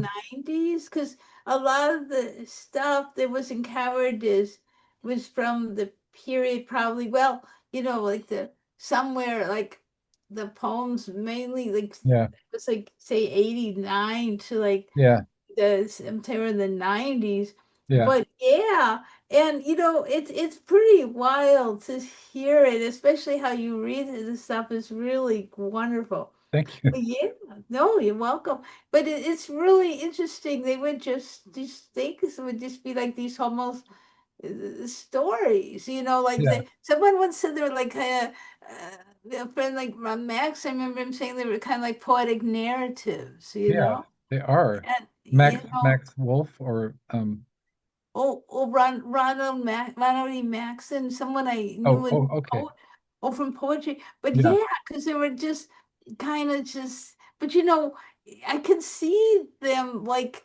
I mean, I can see them just from the time frame of just looking at it. Like, uh, yeah, there's definitely this whole there. But it's interesting that I would end up going to study film like yeah, much later because I can see how the different art, what I mean? That's yeah, pretty wild. Like, yeah, yeah, there's definitely a through line and yeah, this kind of thing, there's definitely that.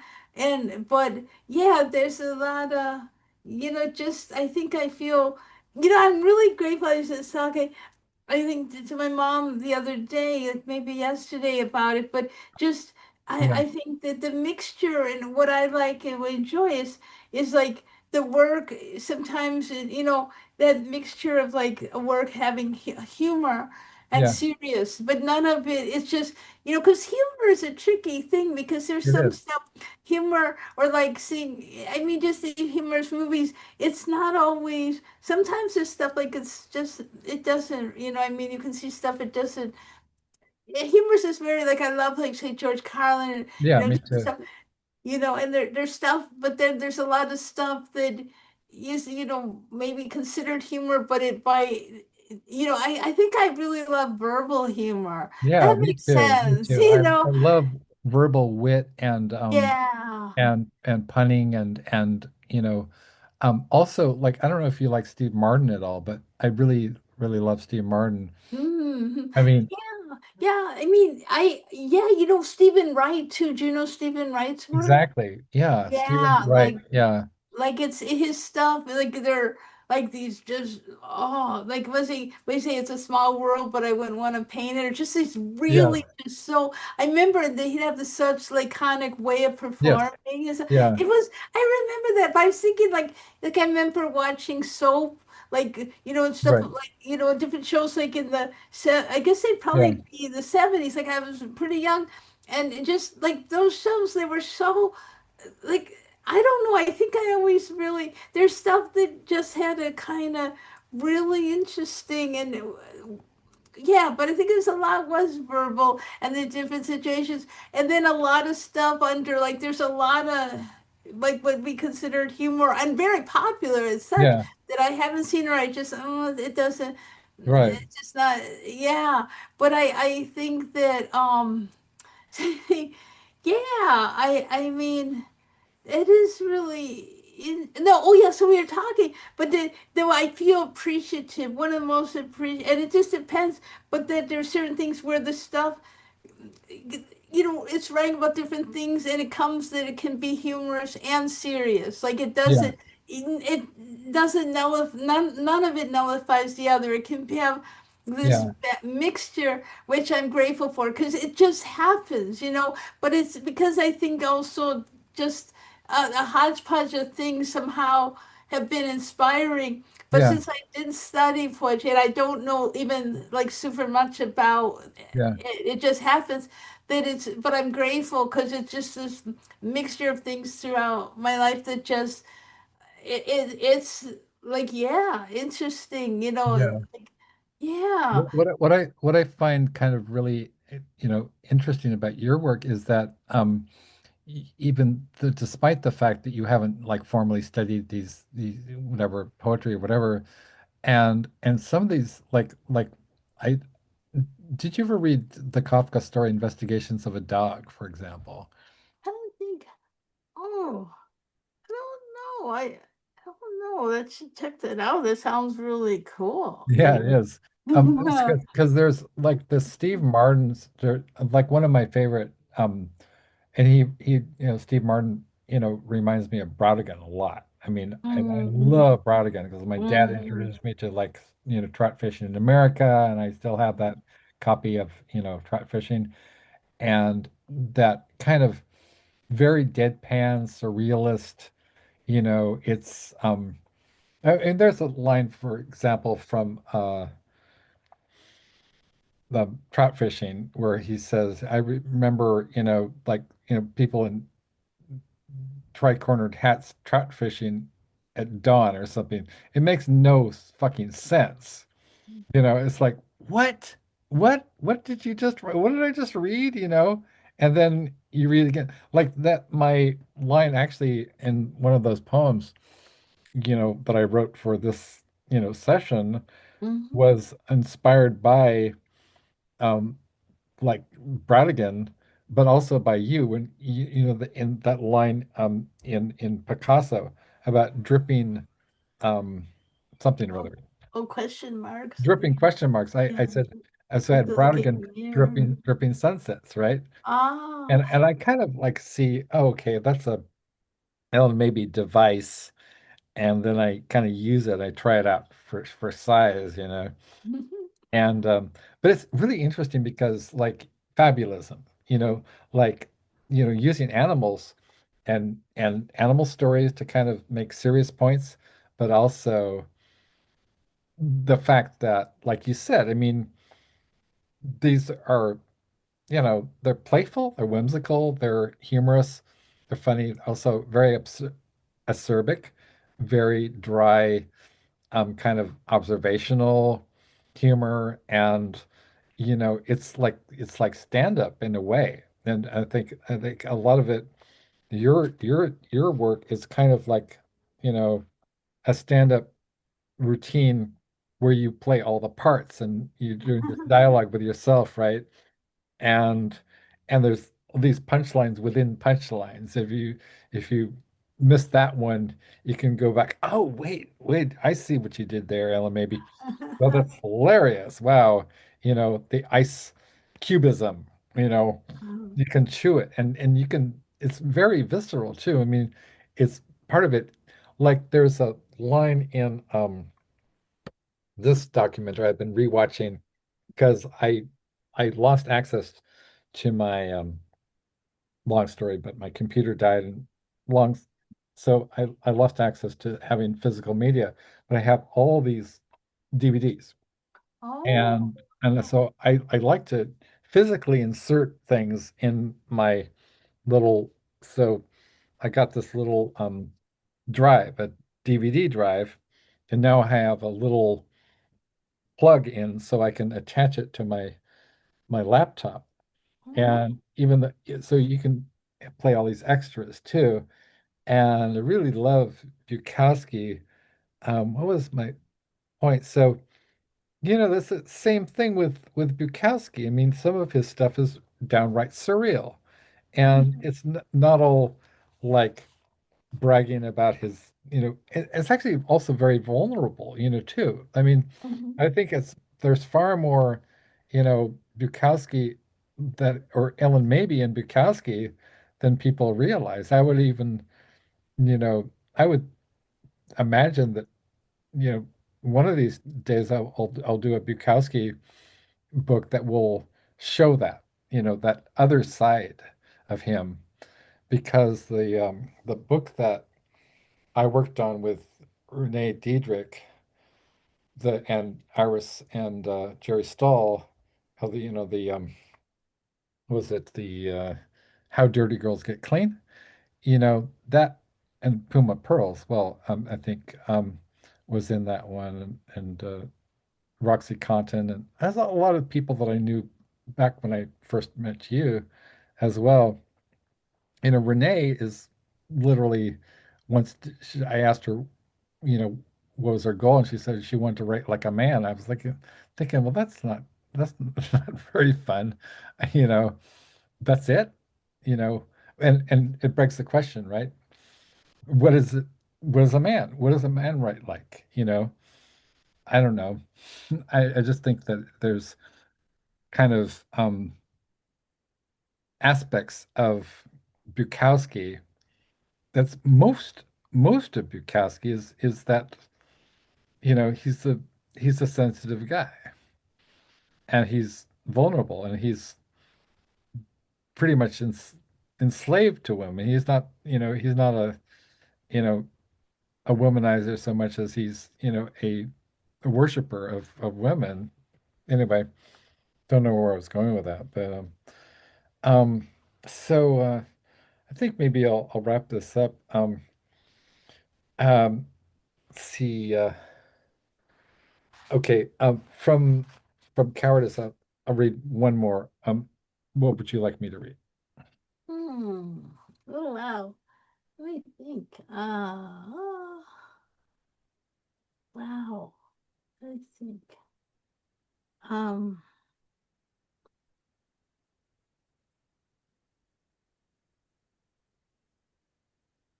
well, do you want to read the last one in the book? It was that there's the one who's going to talk about the sunflowers I now. sure will. Okay. Who's going to talk about the sunflowers now? It seems marrow is running through the sandglass. As time asks, who will remember Blake, who will not forget the chords of ghosts? There's a vase full of fingerprints and sawdust, with the memory of whistling and horses pulling sugar cubes from a salt mine. There's somebody who dresses up a sunflower like a scarecrow, saying, I saw faces in those buds and it frightened me.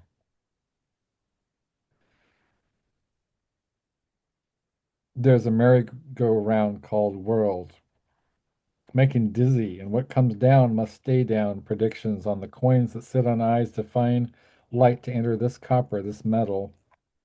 And someone pulls the petals off the flowers with a greed and a jaded penmanship. Someone talks in botany to someone who listens in a flood to the irony of umbrellas. Someone walks through the world calling a parasol a parasol. The molecules keep changing. Allen Ginsberg answered, present at the schoolyard, swinging the Liberty Bell between his teeth. Death shakes all the particles up like a snow-crusted souvenir of a sled, a dog, and a river. But when the dog wags his tail and the river becomes an amusement park, there's a sigh of relief, as though the log ride is anything more than a metaphor for most trips carrying a mirror down memory lane. People are sneezing and the flowers are taking it hard. War is unkind to pollen and other living things. There's somebody right now smelling the irises of Van Gogh in the backyard of a trauma that's running THX through the swim of their nasal passage. Somebody's going into a store asking for bulbs with their fragrance, their name, and a monogrammed shovel. Somebody's asking how many bulbs does it take to screw in a flower? The answer was always people. And this this is a very similar form to people. In Mm. fact, right, it almost has the same meter, right? There are people who, whatever, um, before the crisp of a fire. I love that line, before the crisp of a fire. Um, yeah, so this is almost like a a bookend to people. Only you've got the flowers. What's going on with this poem? Oh, wow. I mean, I think, I, that's, uh, I think a lot. I wrote that, I believe, in around 97, Mhm. that was probably, you know, a poem that's, the probably right before, when Allen Ginsberg passed away, and Yeah, around the time, when, the, cowardice was kind of yeah, figured out, and yeah, so yeah, and just my thoughts on Stip and Stop, yeah. I mean, yeah. yeah. Did you attend the Ginsburg Memorial thing? That sounds. I feel like that I did, Yeah, um, yeah, I feel like I did. because I mean, I think we were both there, you know, Yeah. like Yeah. years before we met. Yeah. So, Yeah, I think right? We had oh, Tom yeah. Robbins was there and the voice of I'm sorry, of Burroughs, right? William Burroughs. Yeah. And Wow. Yeah, I think so. yeah, it Yeah. was I think pretty that was pretty yeah. trippy. Yeah. Yeah. Actually, I remember the author, horror author John Skipp, who I knew back in the day. He was there, and I remember running into him, and that was like pretty wild, you know. Yeah, Mm. 90 97. So, and then 98, Rollins published the Caritas, and then you were part of, there was your first era of Beyond Baroque. Um, so 1980 and 19, so you came out from Minneapolis? Oh, Wisconsin, Oh, Milwaukee. Wisconsin. I'm sorry. Milwaukee. Yeah, yes. Wow. Milwaukee, Wisconsin, and is it the Hoosier State? Is that what they Oh, call it? oh, that's Indiana. That's like Oh, I that's guess Indiana. Okay. the cheese state. I guess the cheese state. The cheese, that's right, the cheese state. Wow. Yeah, I had one of my first girlfriends was from Wisconsin, and she's now teaches at Pasadena, is a professor, an English professor at Pasadena City College. And wow, yeah, wow. So fabulism, because I just like, I think it's interesting that Kafka, particularly has these stories about animals like dogs, and how, I don't know if it's specifically, I mean, it's a whole tradition, right? Of like writing using animal characters. And I've had these, I love like folklore, and I have these characters, like some are like this mariachi cat called Storm. It's a death cat, right? Because he's he can control, like he can like bring the dead back to life, and he's got tombstones in his eyes. And then his he and Storm Crow, like, are friends. They're actually, passionately in love, but they're a cat and a bird, which is, you would think that wouldn't work. And Storm Crow can control the weather. Wow.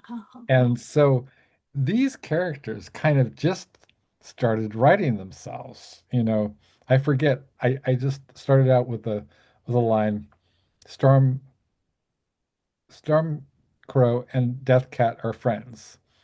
And that was just the first story of like many, many stories. And I still write, you know, these stories about them. And it's not really consciously like fabulism or trying to be Kafka or anything. It's just they're super interesting, right? Mhm. Do you so to the extent that you're conscious or aware of your process, and I understand this is a difficult question, because you pretty much comes out of you, but um what does it feel like when you're in a kind of a flow moment and with poetry? And have you ever abandoned a poem? Mm. Um, wow. I think, well, it's definitely very, that you have to, whatever you're doing, you have to kind of just go do that. It's that kind of thing. Yeah, And, it's, there's a lot of energy to it. It's, um, very much a surprise because it could just happen, yeah, of that, especially, you know, but it's interesting like that, but you know what's interesting because that is with this very long, and my work was like a lot of them are really long, yeah, but I'm finding that somehow it's pretty surprising, but that I sometimes the haikus come to me in my Yeah. mind. They're just happen, and then I just also need to just, write it down, even though it's a completely Yeah. different, that I'm really enjoying the haiku. And whenever stuff comes, I mean, it's just, I think that's just important because I mean, if like, I mean, like, yeah, whatever the situation where maybe like there's been times with say with the radio or something, they would have like say the theme of the month, or there's Yeah. maybe a theme or a subject, or even in the case like of the haikus or something, like I'm finding them. Where it's neat because you sometimes like you just like like, oh, okay, that's just like, that's interesting, Yeah. like even, but yeah, I mean, so I mean, I'm trying to think, have I no, I mean, I mean, there's definitely, as far as poems, there's definitely, there's a lot of poems that are in notebooks that I should like just haven't, like I'm not always been so like, you can't always read your handwriting, and you can't always type so well. So Yeah. there, I should spend some time. Definitely, I need to spend some time over time and look at some of see what's going on. I'm Yeah. sure it'd be interesting a little just to see how like really like at times it could be between my not be able to read my work and maybe Yeah. it getting very surreal, like what it would be like to see it like for many years later, Yeah. like just Yeah. what was going on. But I mean, yeah, so there's definitely that. But I mean, as far, I mean, I'm trying to think is, yeah, I usually just try to, be there for it. Because I Right. mean, Yeah. the poem, yeah, I mean, I think that, but, there does seem to be a feeling, no matter what it is, that something that it's ready when it's ready, Yeah. and it makes it that's good. But Yeah. it's kind of wild to hear work that is, from someone that how like it kind of is wild how so much of it ties together in these ways and how it happened. I mean, Yeah. how does that even like I appreciate it. Like it's really pretty wild because Yeah. yeah, it's Yeah. in or if with music too Right. or something. But yeah, it's interesting because yeah, I mean. Yeah, I'm trying to think. Uh, yeah, I mean, it means like I never know like what a period of time will be like Yeah. the nature poems were, writing all these poems of nature with the photographs. There could be times that are going to be maybe different times. It's going to be different. Like I don't have any sense of like, of a sense of writing a poem a day or a poem Yeah. like a time frame, and that Right. yeah, because although that could be a really cool thing, but I just kind of when it's ready it'll Yeah. gel. I mean, it's just Yeah. like Exactly. and Yeah. stuff. But I mean, yeah, I that yeah, it's an interesting thing, and it's so funny because you read the poem so great. I mean, Thanks. you should could make movies of like you reading the work because they're so entertainingly read. I mean, Aw. like it's just so. I just said, oh my gosh, it's so funny and so neat. It's so Yeah. endearing. It's so endearing because Yeah. and it's so wild because you have that whole ability to like from your background in the teaching, like Yeah. it brings this whole other insights Yeah. into it. Like it's like, Yeah. oh yeah, it's so cool. It's a Yeah. really Thanks. interesting thing, Yeah. What I think it would be lovely, and I don't really have the means or the, kind of resources to do it, but, I mean, I think it would be incredibly fun if I could someday figure out how to make a whole movie, of just like put together, from our all of our Zooms and all the guests we've had, and then just,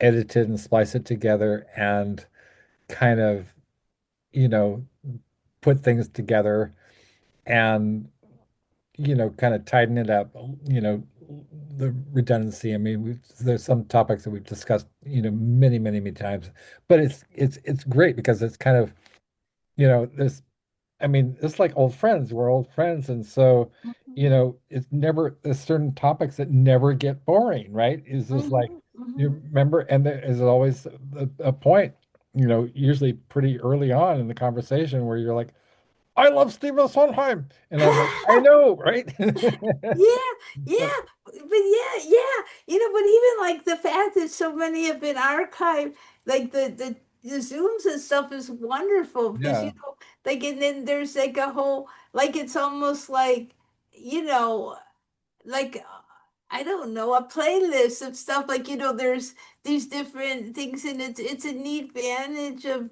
seeing stuff over a period of time, yeah, and people that have known each other for a long time yeah, like we have, and stuff, exactly. and and admiration, Yeah. that's really respect, It's and all that. respect. Yeah, that's a Yeah, that's very, very nice. important. I mean, because that's one thing I noticed, like, completely. What I wanted to talk about, and it's kind of this has to do with pausiness. It has to do with, like, neurodivergency and animals, and how I got, confidence, or I had the kind of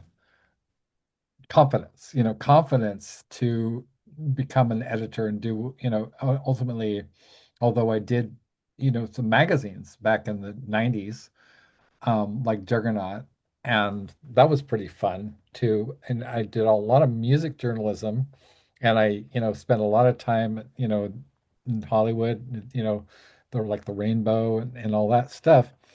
But what really was a kind of a very kind of the moment where I understood that I could be, you know, a writer and an editor, both. That was, when I was working with EDA in Torrance, and I just cold called because I needed a job, right? And so there's a secretarial firm called EDA, and it's still around there in Torrance. And, I went out there, and, I told them that I'd actually, I'd worked at Los Angeles Hospital and all this stuff. But, it was the fact that I'm a writer that really made the difference. And, not everybody can appreciate that. And some people might be threatened, I mean, some people might be like, well, we don't need, this is anybody who thinks that they're above their pay grade. You know what I mean? Especially if you're a secretary, And I think a lot of firms would just, I'd be overqualified, You're either underqualified or you're overqualified.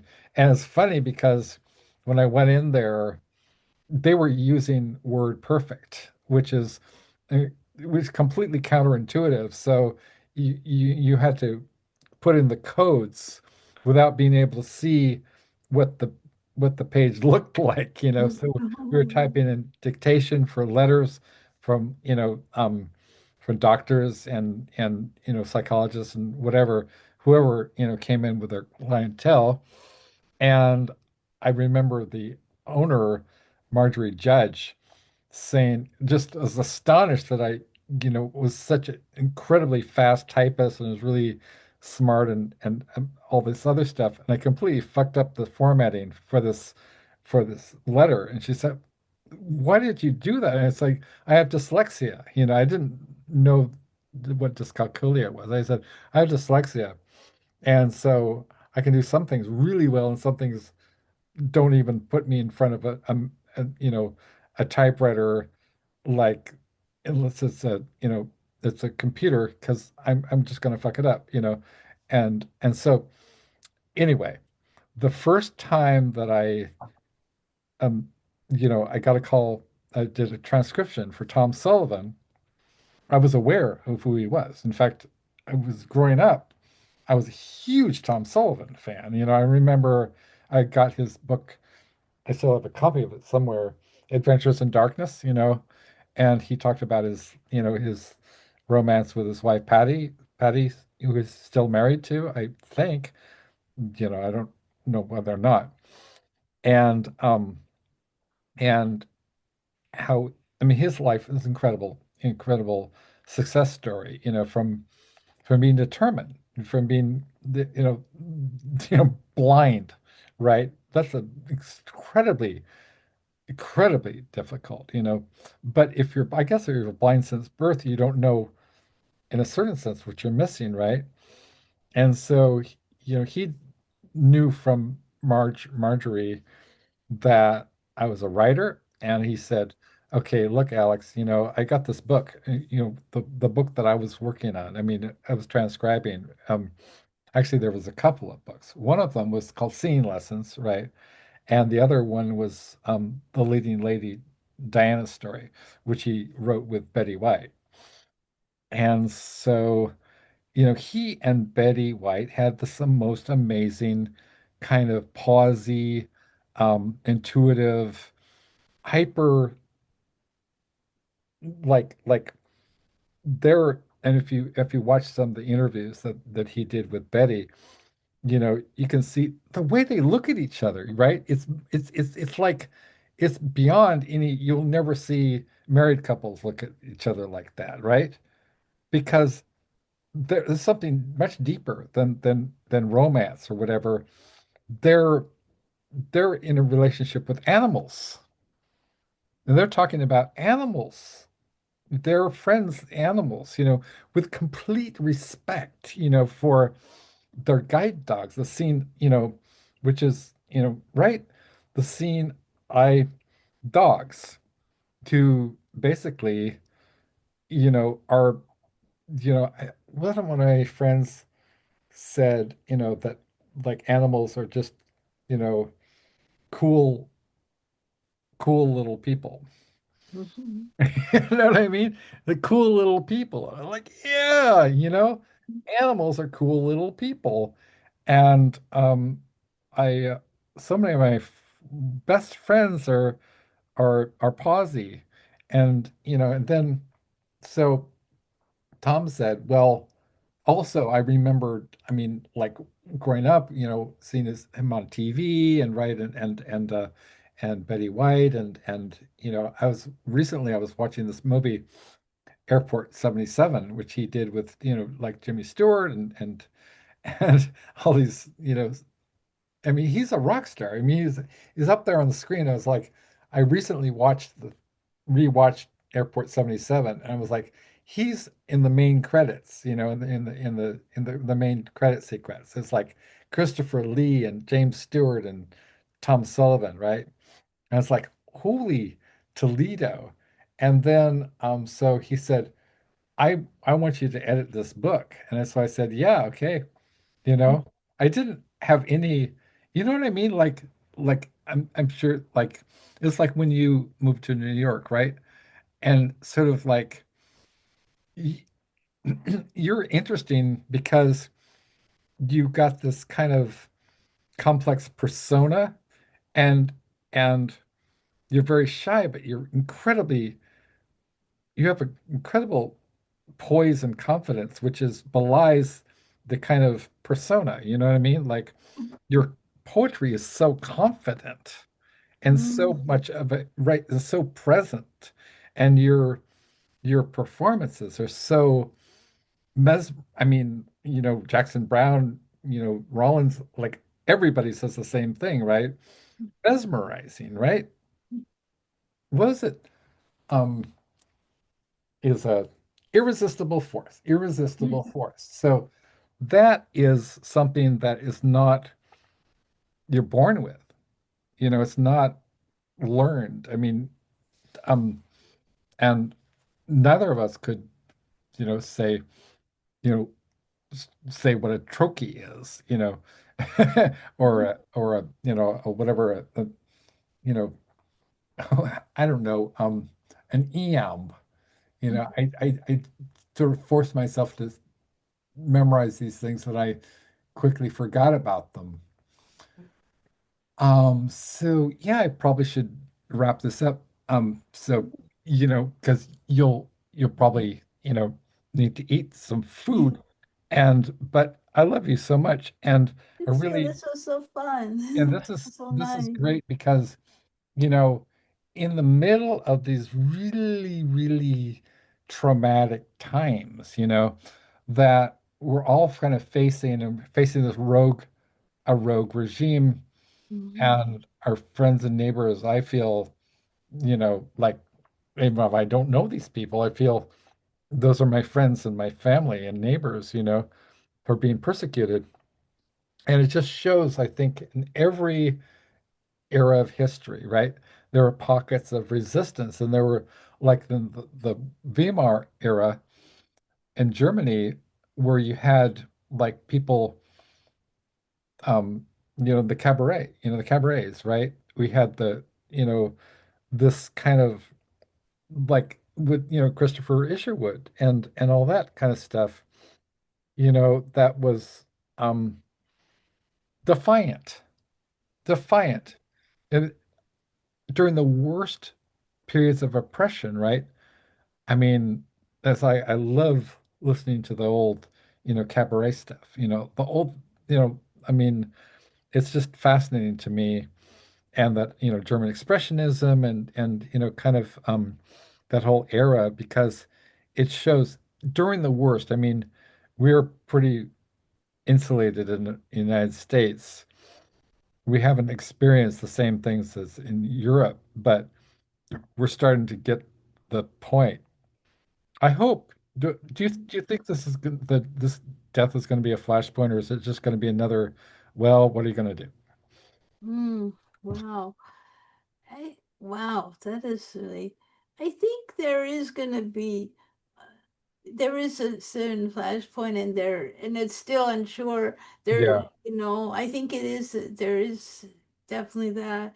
And then, and we'll see, it's really the threshold of what's going on is yeah, just keeps going, and it's yeah, so much, but I think yeah, I think there's some with that, and then it's just wow, gosh, yeah, yeah, we'll see, but it definitely seems like there's definitely some, and it's just like people, just completely like all just so much all the time, and it's just so painful and so intense all the time. It's really yeah, really yeah. blown. Like was that, Bukowski collection War All the Time, right? I keep Yeah. thinking about that. I keep thinking about, this this prolonged assault on our, the collective trauma.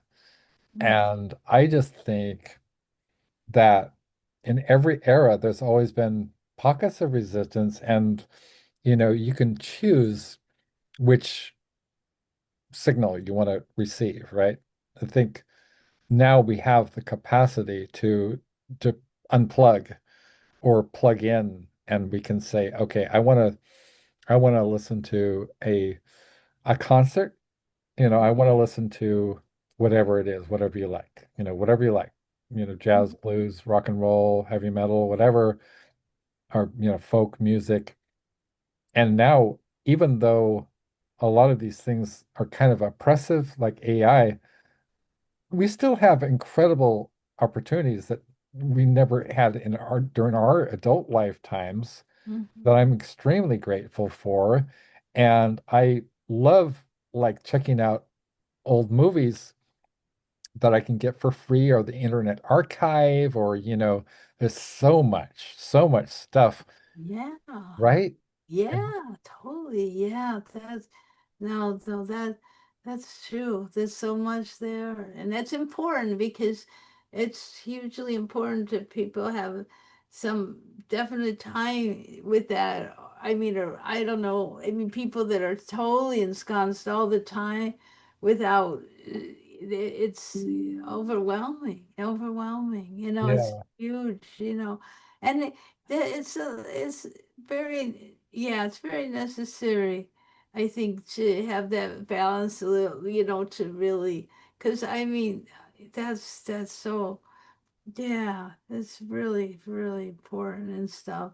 yeah, Because that's completely necessary because it's long. It's just relentlessly long, and it's important Yeah. to have the arts are so huge and Yeah. vital, Yeah. Yeah. with Yeah. everything, Yeah. definitely. It is, I think a lot about this, and I think like, for example, during some of the most oppressive eras, particularly like, the teens, we had um, you know, very, very, analogous to what's going on now with World War One and mechanized warfare and, um, trench warfare and, chemical weapons being used and mechanical, like, machine guns, right?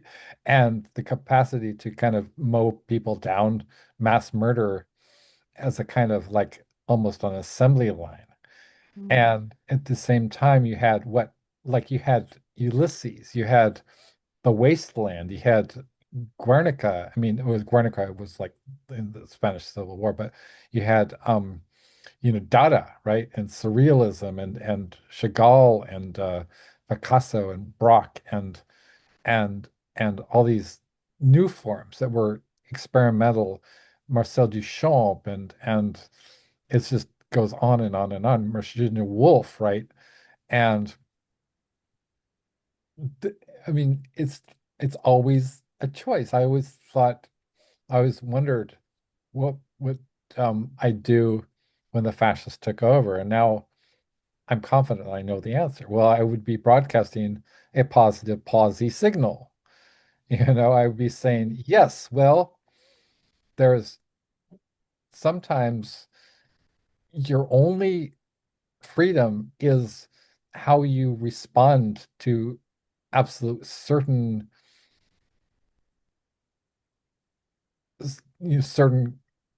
grimness. I mean, the only choice you have is to say, I will not surrender my humanity.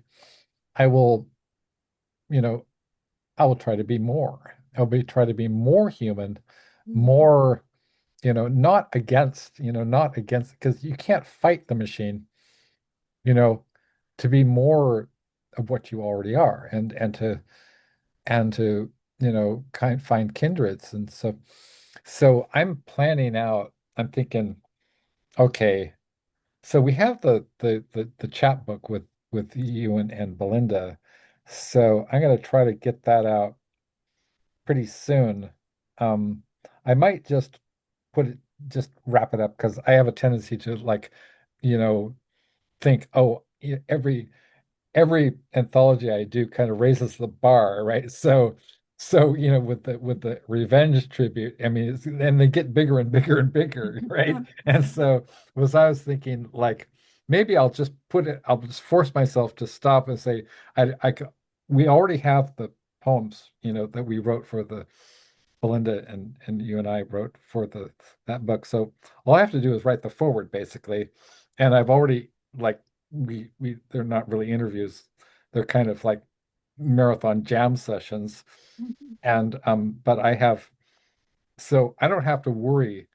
Like the main book is going to be the Ellen Mabey tribute anthology, which will have a section in it that will incorporate the Stephen Sondheim material. So right, it'll just be like it's perfectly reflective of you. It'll be just like part one, and maybe part two, Stephen Sondheim, and without apology or explanation, people who get you will get that, right? That's just like, and now Stephen Sondheim, and then just completely this like, Stephen Sondheim stuff. So it'll be two parts at least, right?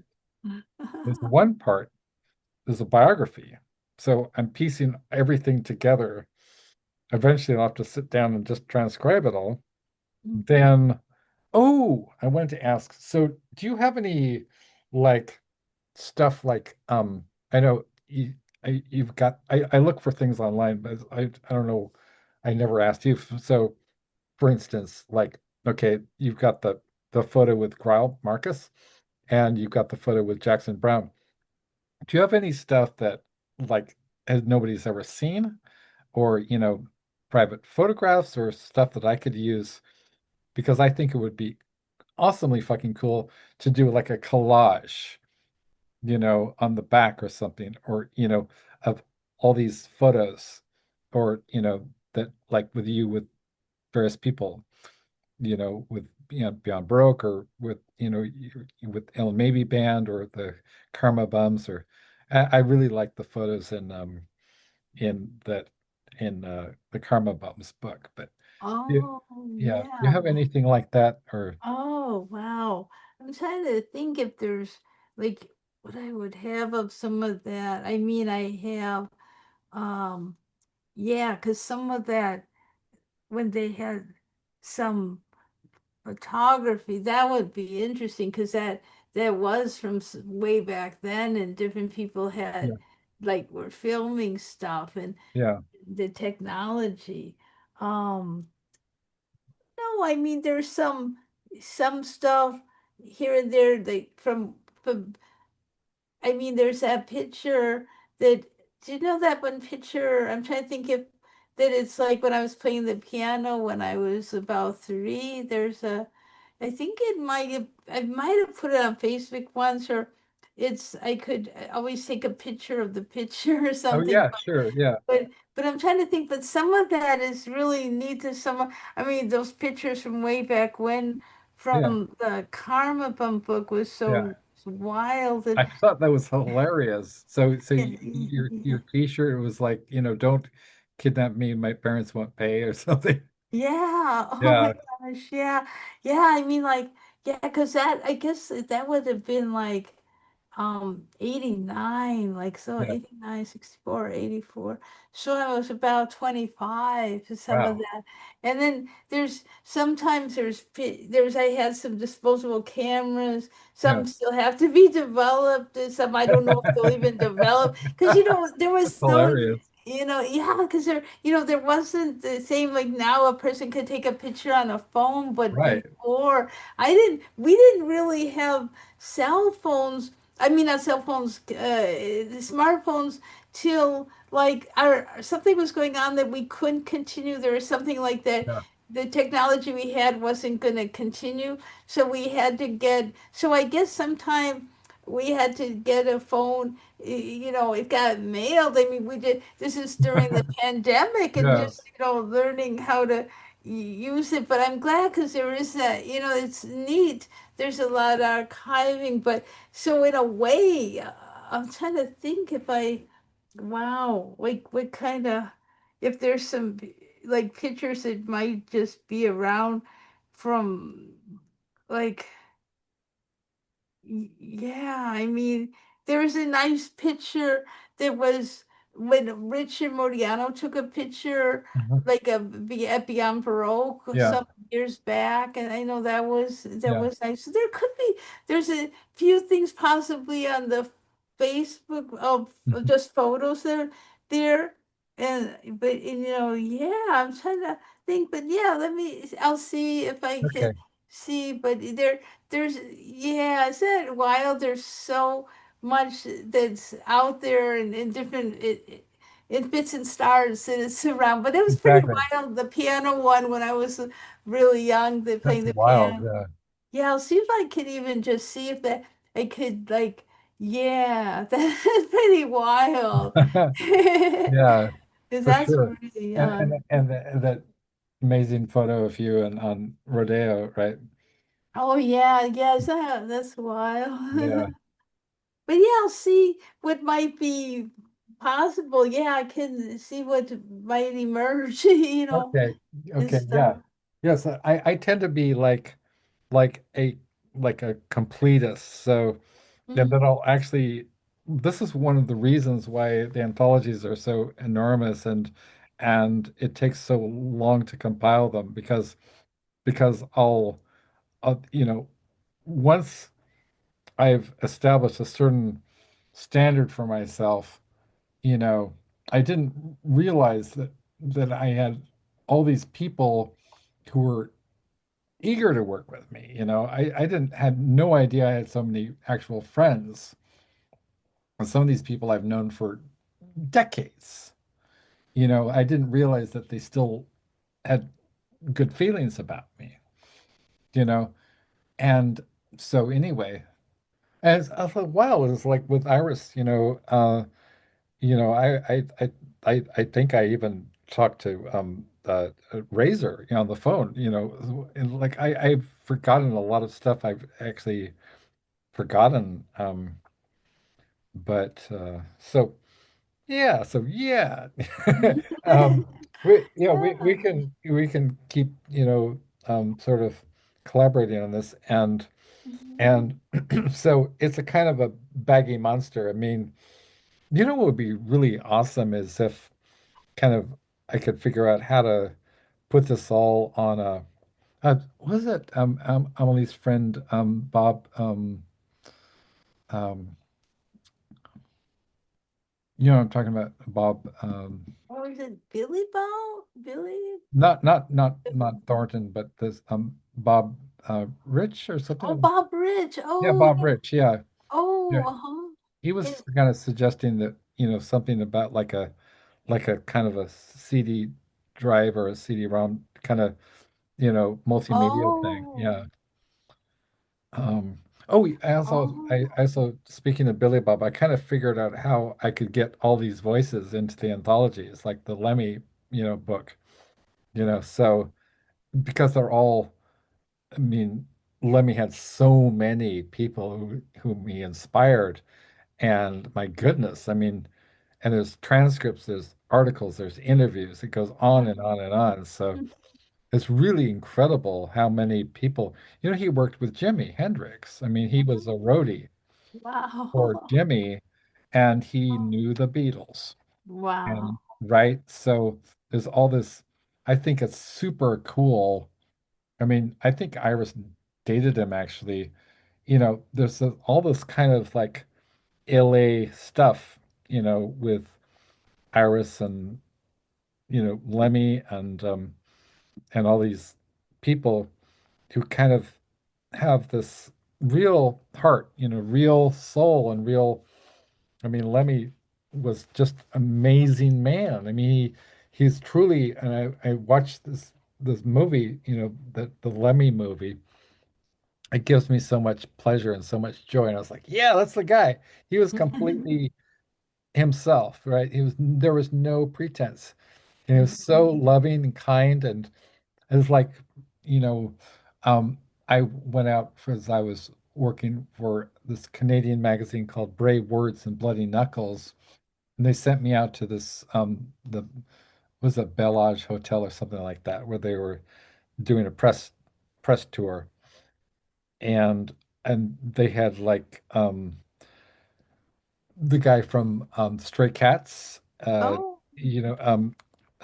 Slim Jim Phantom, right, Mhm. was there, and Mickey D, Phil Campbell, the guitarist, and Mick and Lemmy, were there, and so and I was out like on the patio, and I was talking to Lemmy and Phil, and then we came in, and Lemmy played me this tape from the Inferno album, you know, and he said, "Yeah, that's Steve Vai. It's Steve Vai," And I was like, "Yeah, I know who Steve Vai is." He's like, "Yeah, but listen to it," and he's playing air guitar. I swear, he had this blissful look on his face. It's like, "Yeah, well, listen to it, man."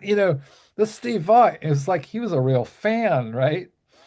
And then he's like, "Oh, Slim Jim Phantom, Slim Jim Phantom," and I was like, and I said, "Yeah, of course, from the Stray Cats." He's like, "He's right over there. You should talk to him." I was like, he was very generous. He didn't make it about like, oh, I'm, like literally, was Lemmy as God, right? They used to talk about Clapton, right? That in the 80s, they talked about Lemmy as God. But he was just completely himself. And was a great man, and so people don't understand that you can be more than one thing, right? You can be a sensitive person. You could be a poet. You can be a philosopher. You can also be a sort of a have a persona that's very different and very much of a like a kind of a a badass. Like a Bukowski. And they made that series called Californication with David Duchovny, where like the character. Do you remember that? Did you ever see that? I don't think I saw that. I don't Yeah. remember that. That sounds familiar. Yeah, that Yeah, sounds. so David Duchovny plays a very kind of a badass, completely surreal and unrealistic English professor. I mean, if it was a real person, he would have been fired within 3 seconds, right? Oh, Like he's smokes weed on the job, and he's basically he's a larger than life. He's a kind of like a fantasy, you know. And there's a scene where he's based on Bukowski, right? So, um, and then there's a scene in Californication where he's he's introduces so Lemmy is at the bar and he says, I'd like you to meet some friends of mine, and so Lemmy comes over and it's just a like a wet dream, fantasy for it's basically like I would love to be David Duchovny and have Lemmy as a friend, mhm, but I actually had Lemmy as a friend. I mean, he was everybody's friend, but he was mhm. my friend. He called me Cheech, Oh. and like when I was telling him like it's I'm a it's an English professor. He said, "Oh, I think I'm going to call you Teach." It's like, wow, it's like Lemmy gave me a nickname.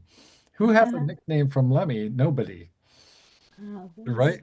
yeah, that's amazing. That's It's so really, cool. really, really, and he lived his entire life so like he didn't have to have, he said, I have no regrets. He lived his life the way he wanted to, and then he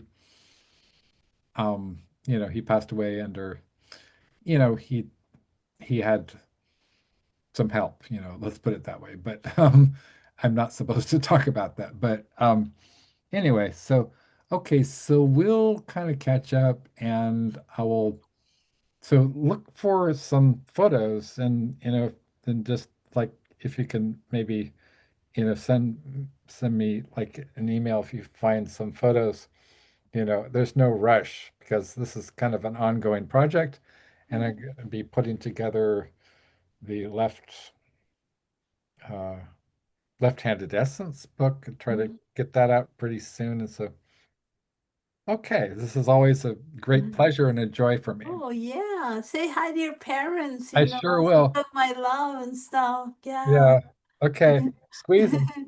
Squeeze and thank you. This was really beautiful. Thank Yeah. you, Ellen. Okay. Oh, you're welcome. Talk Thank you. soon. Okay, great. Talk soon. Bye.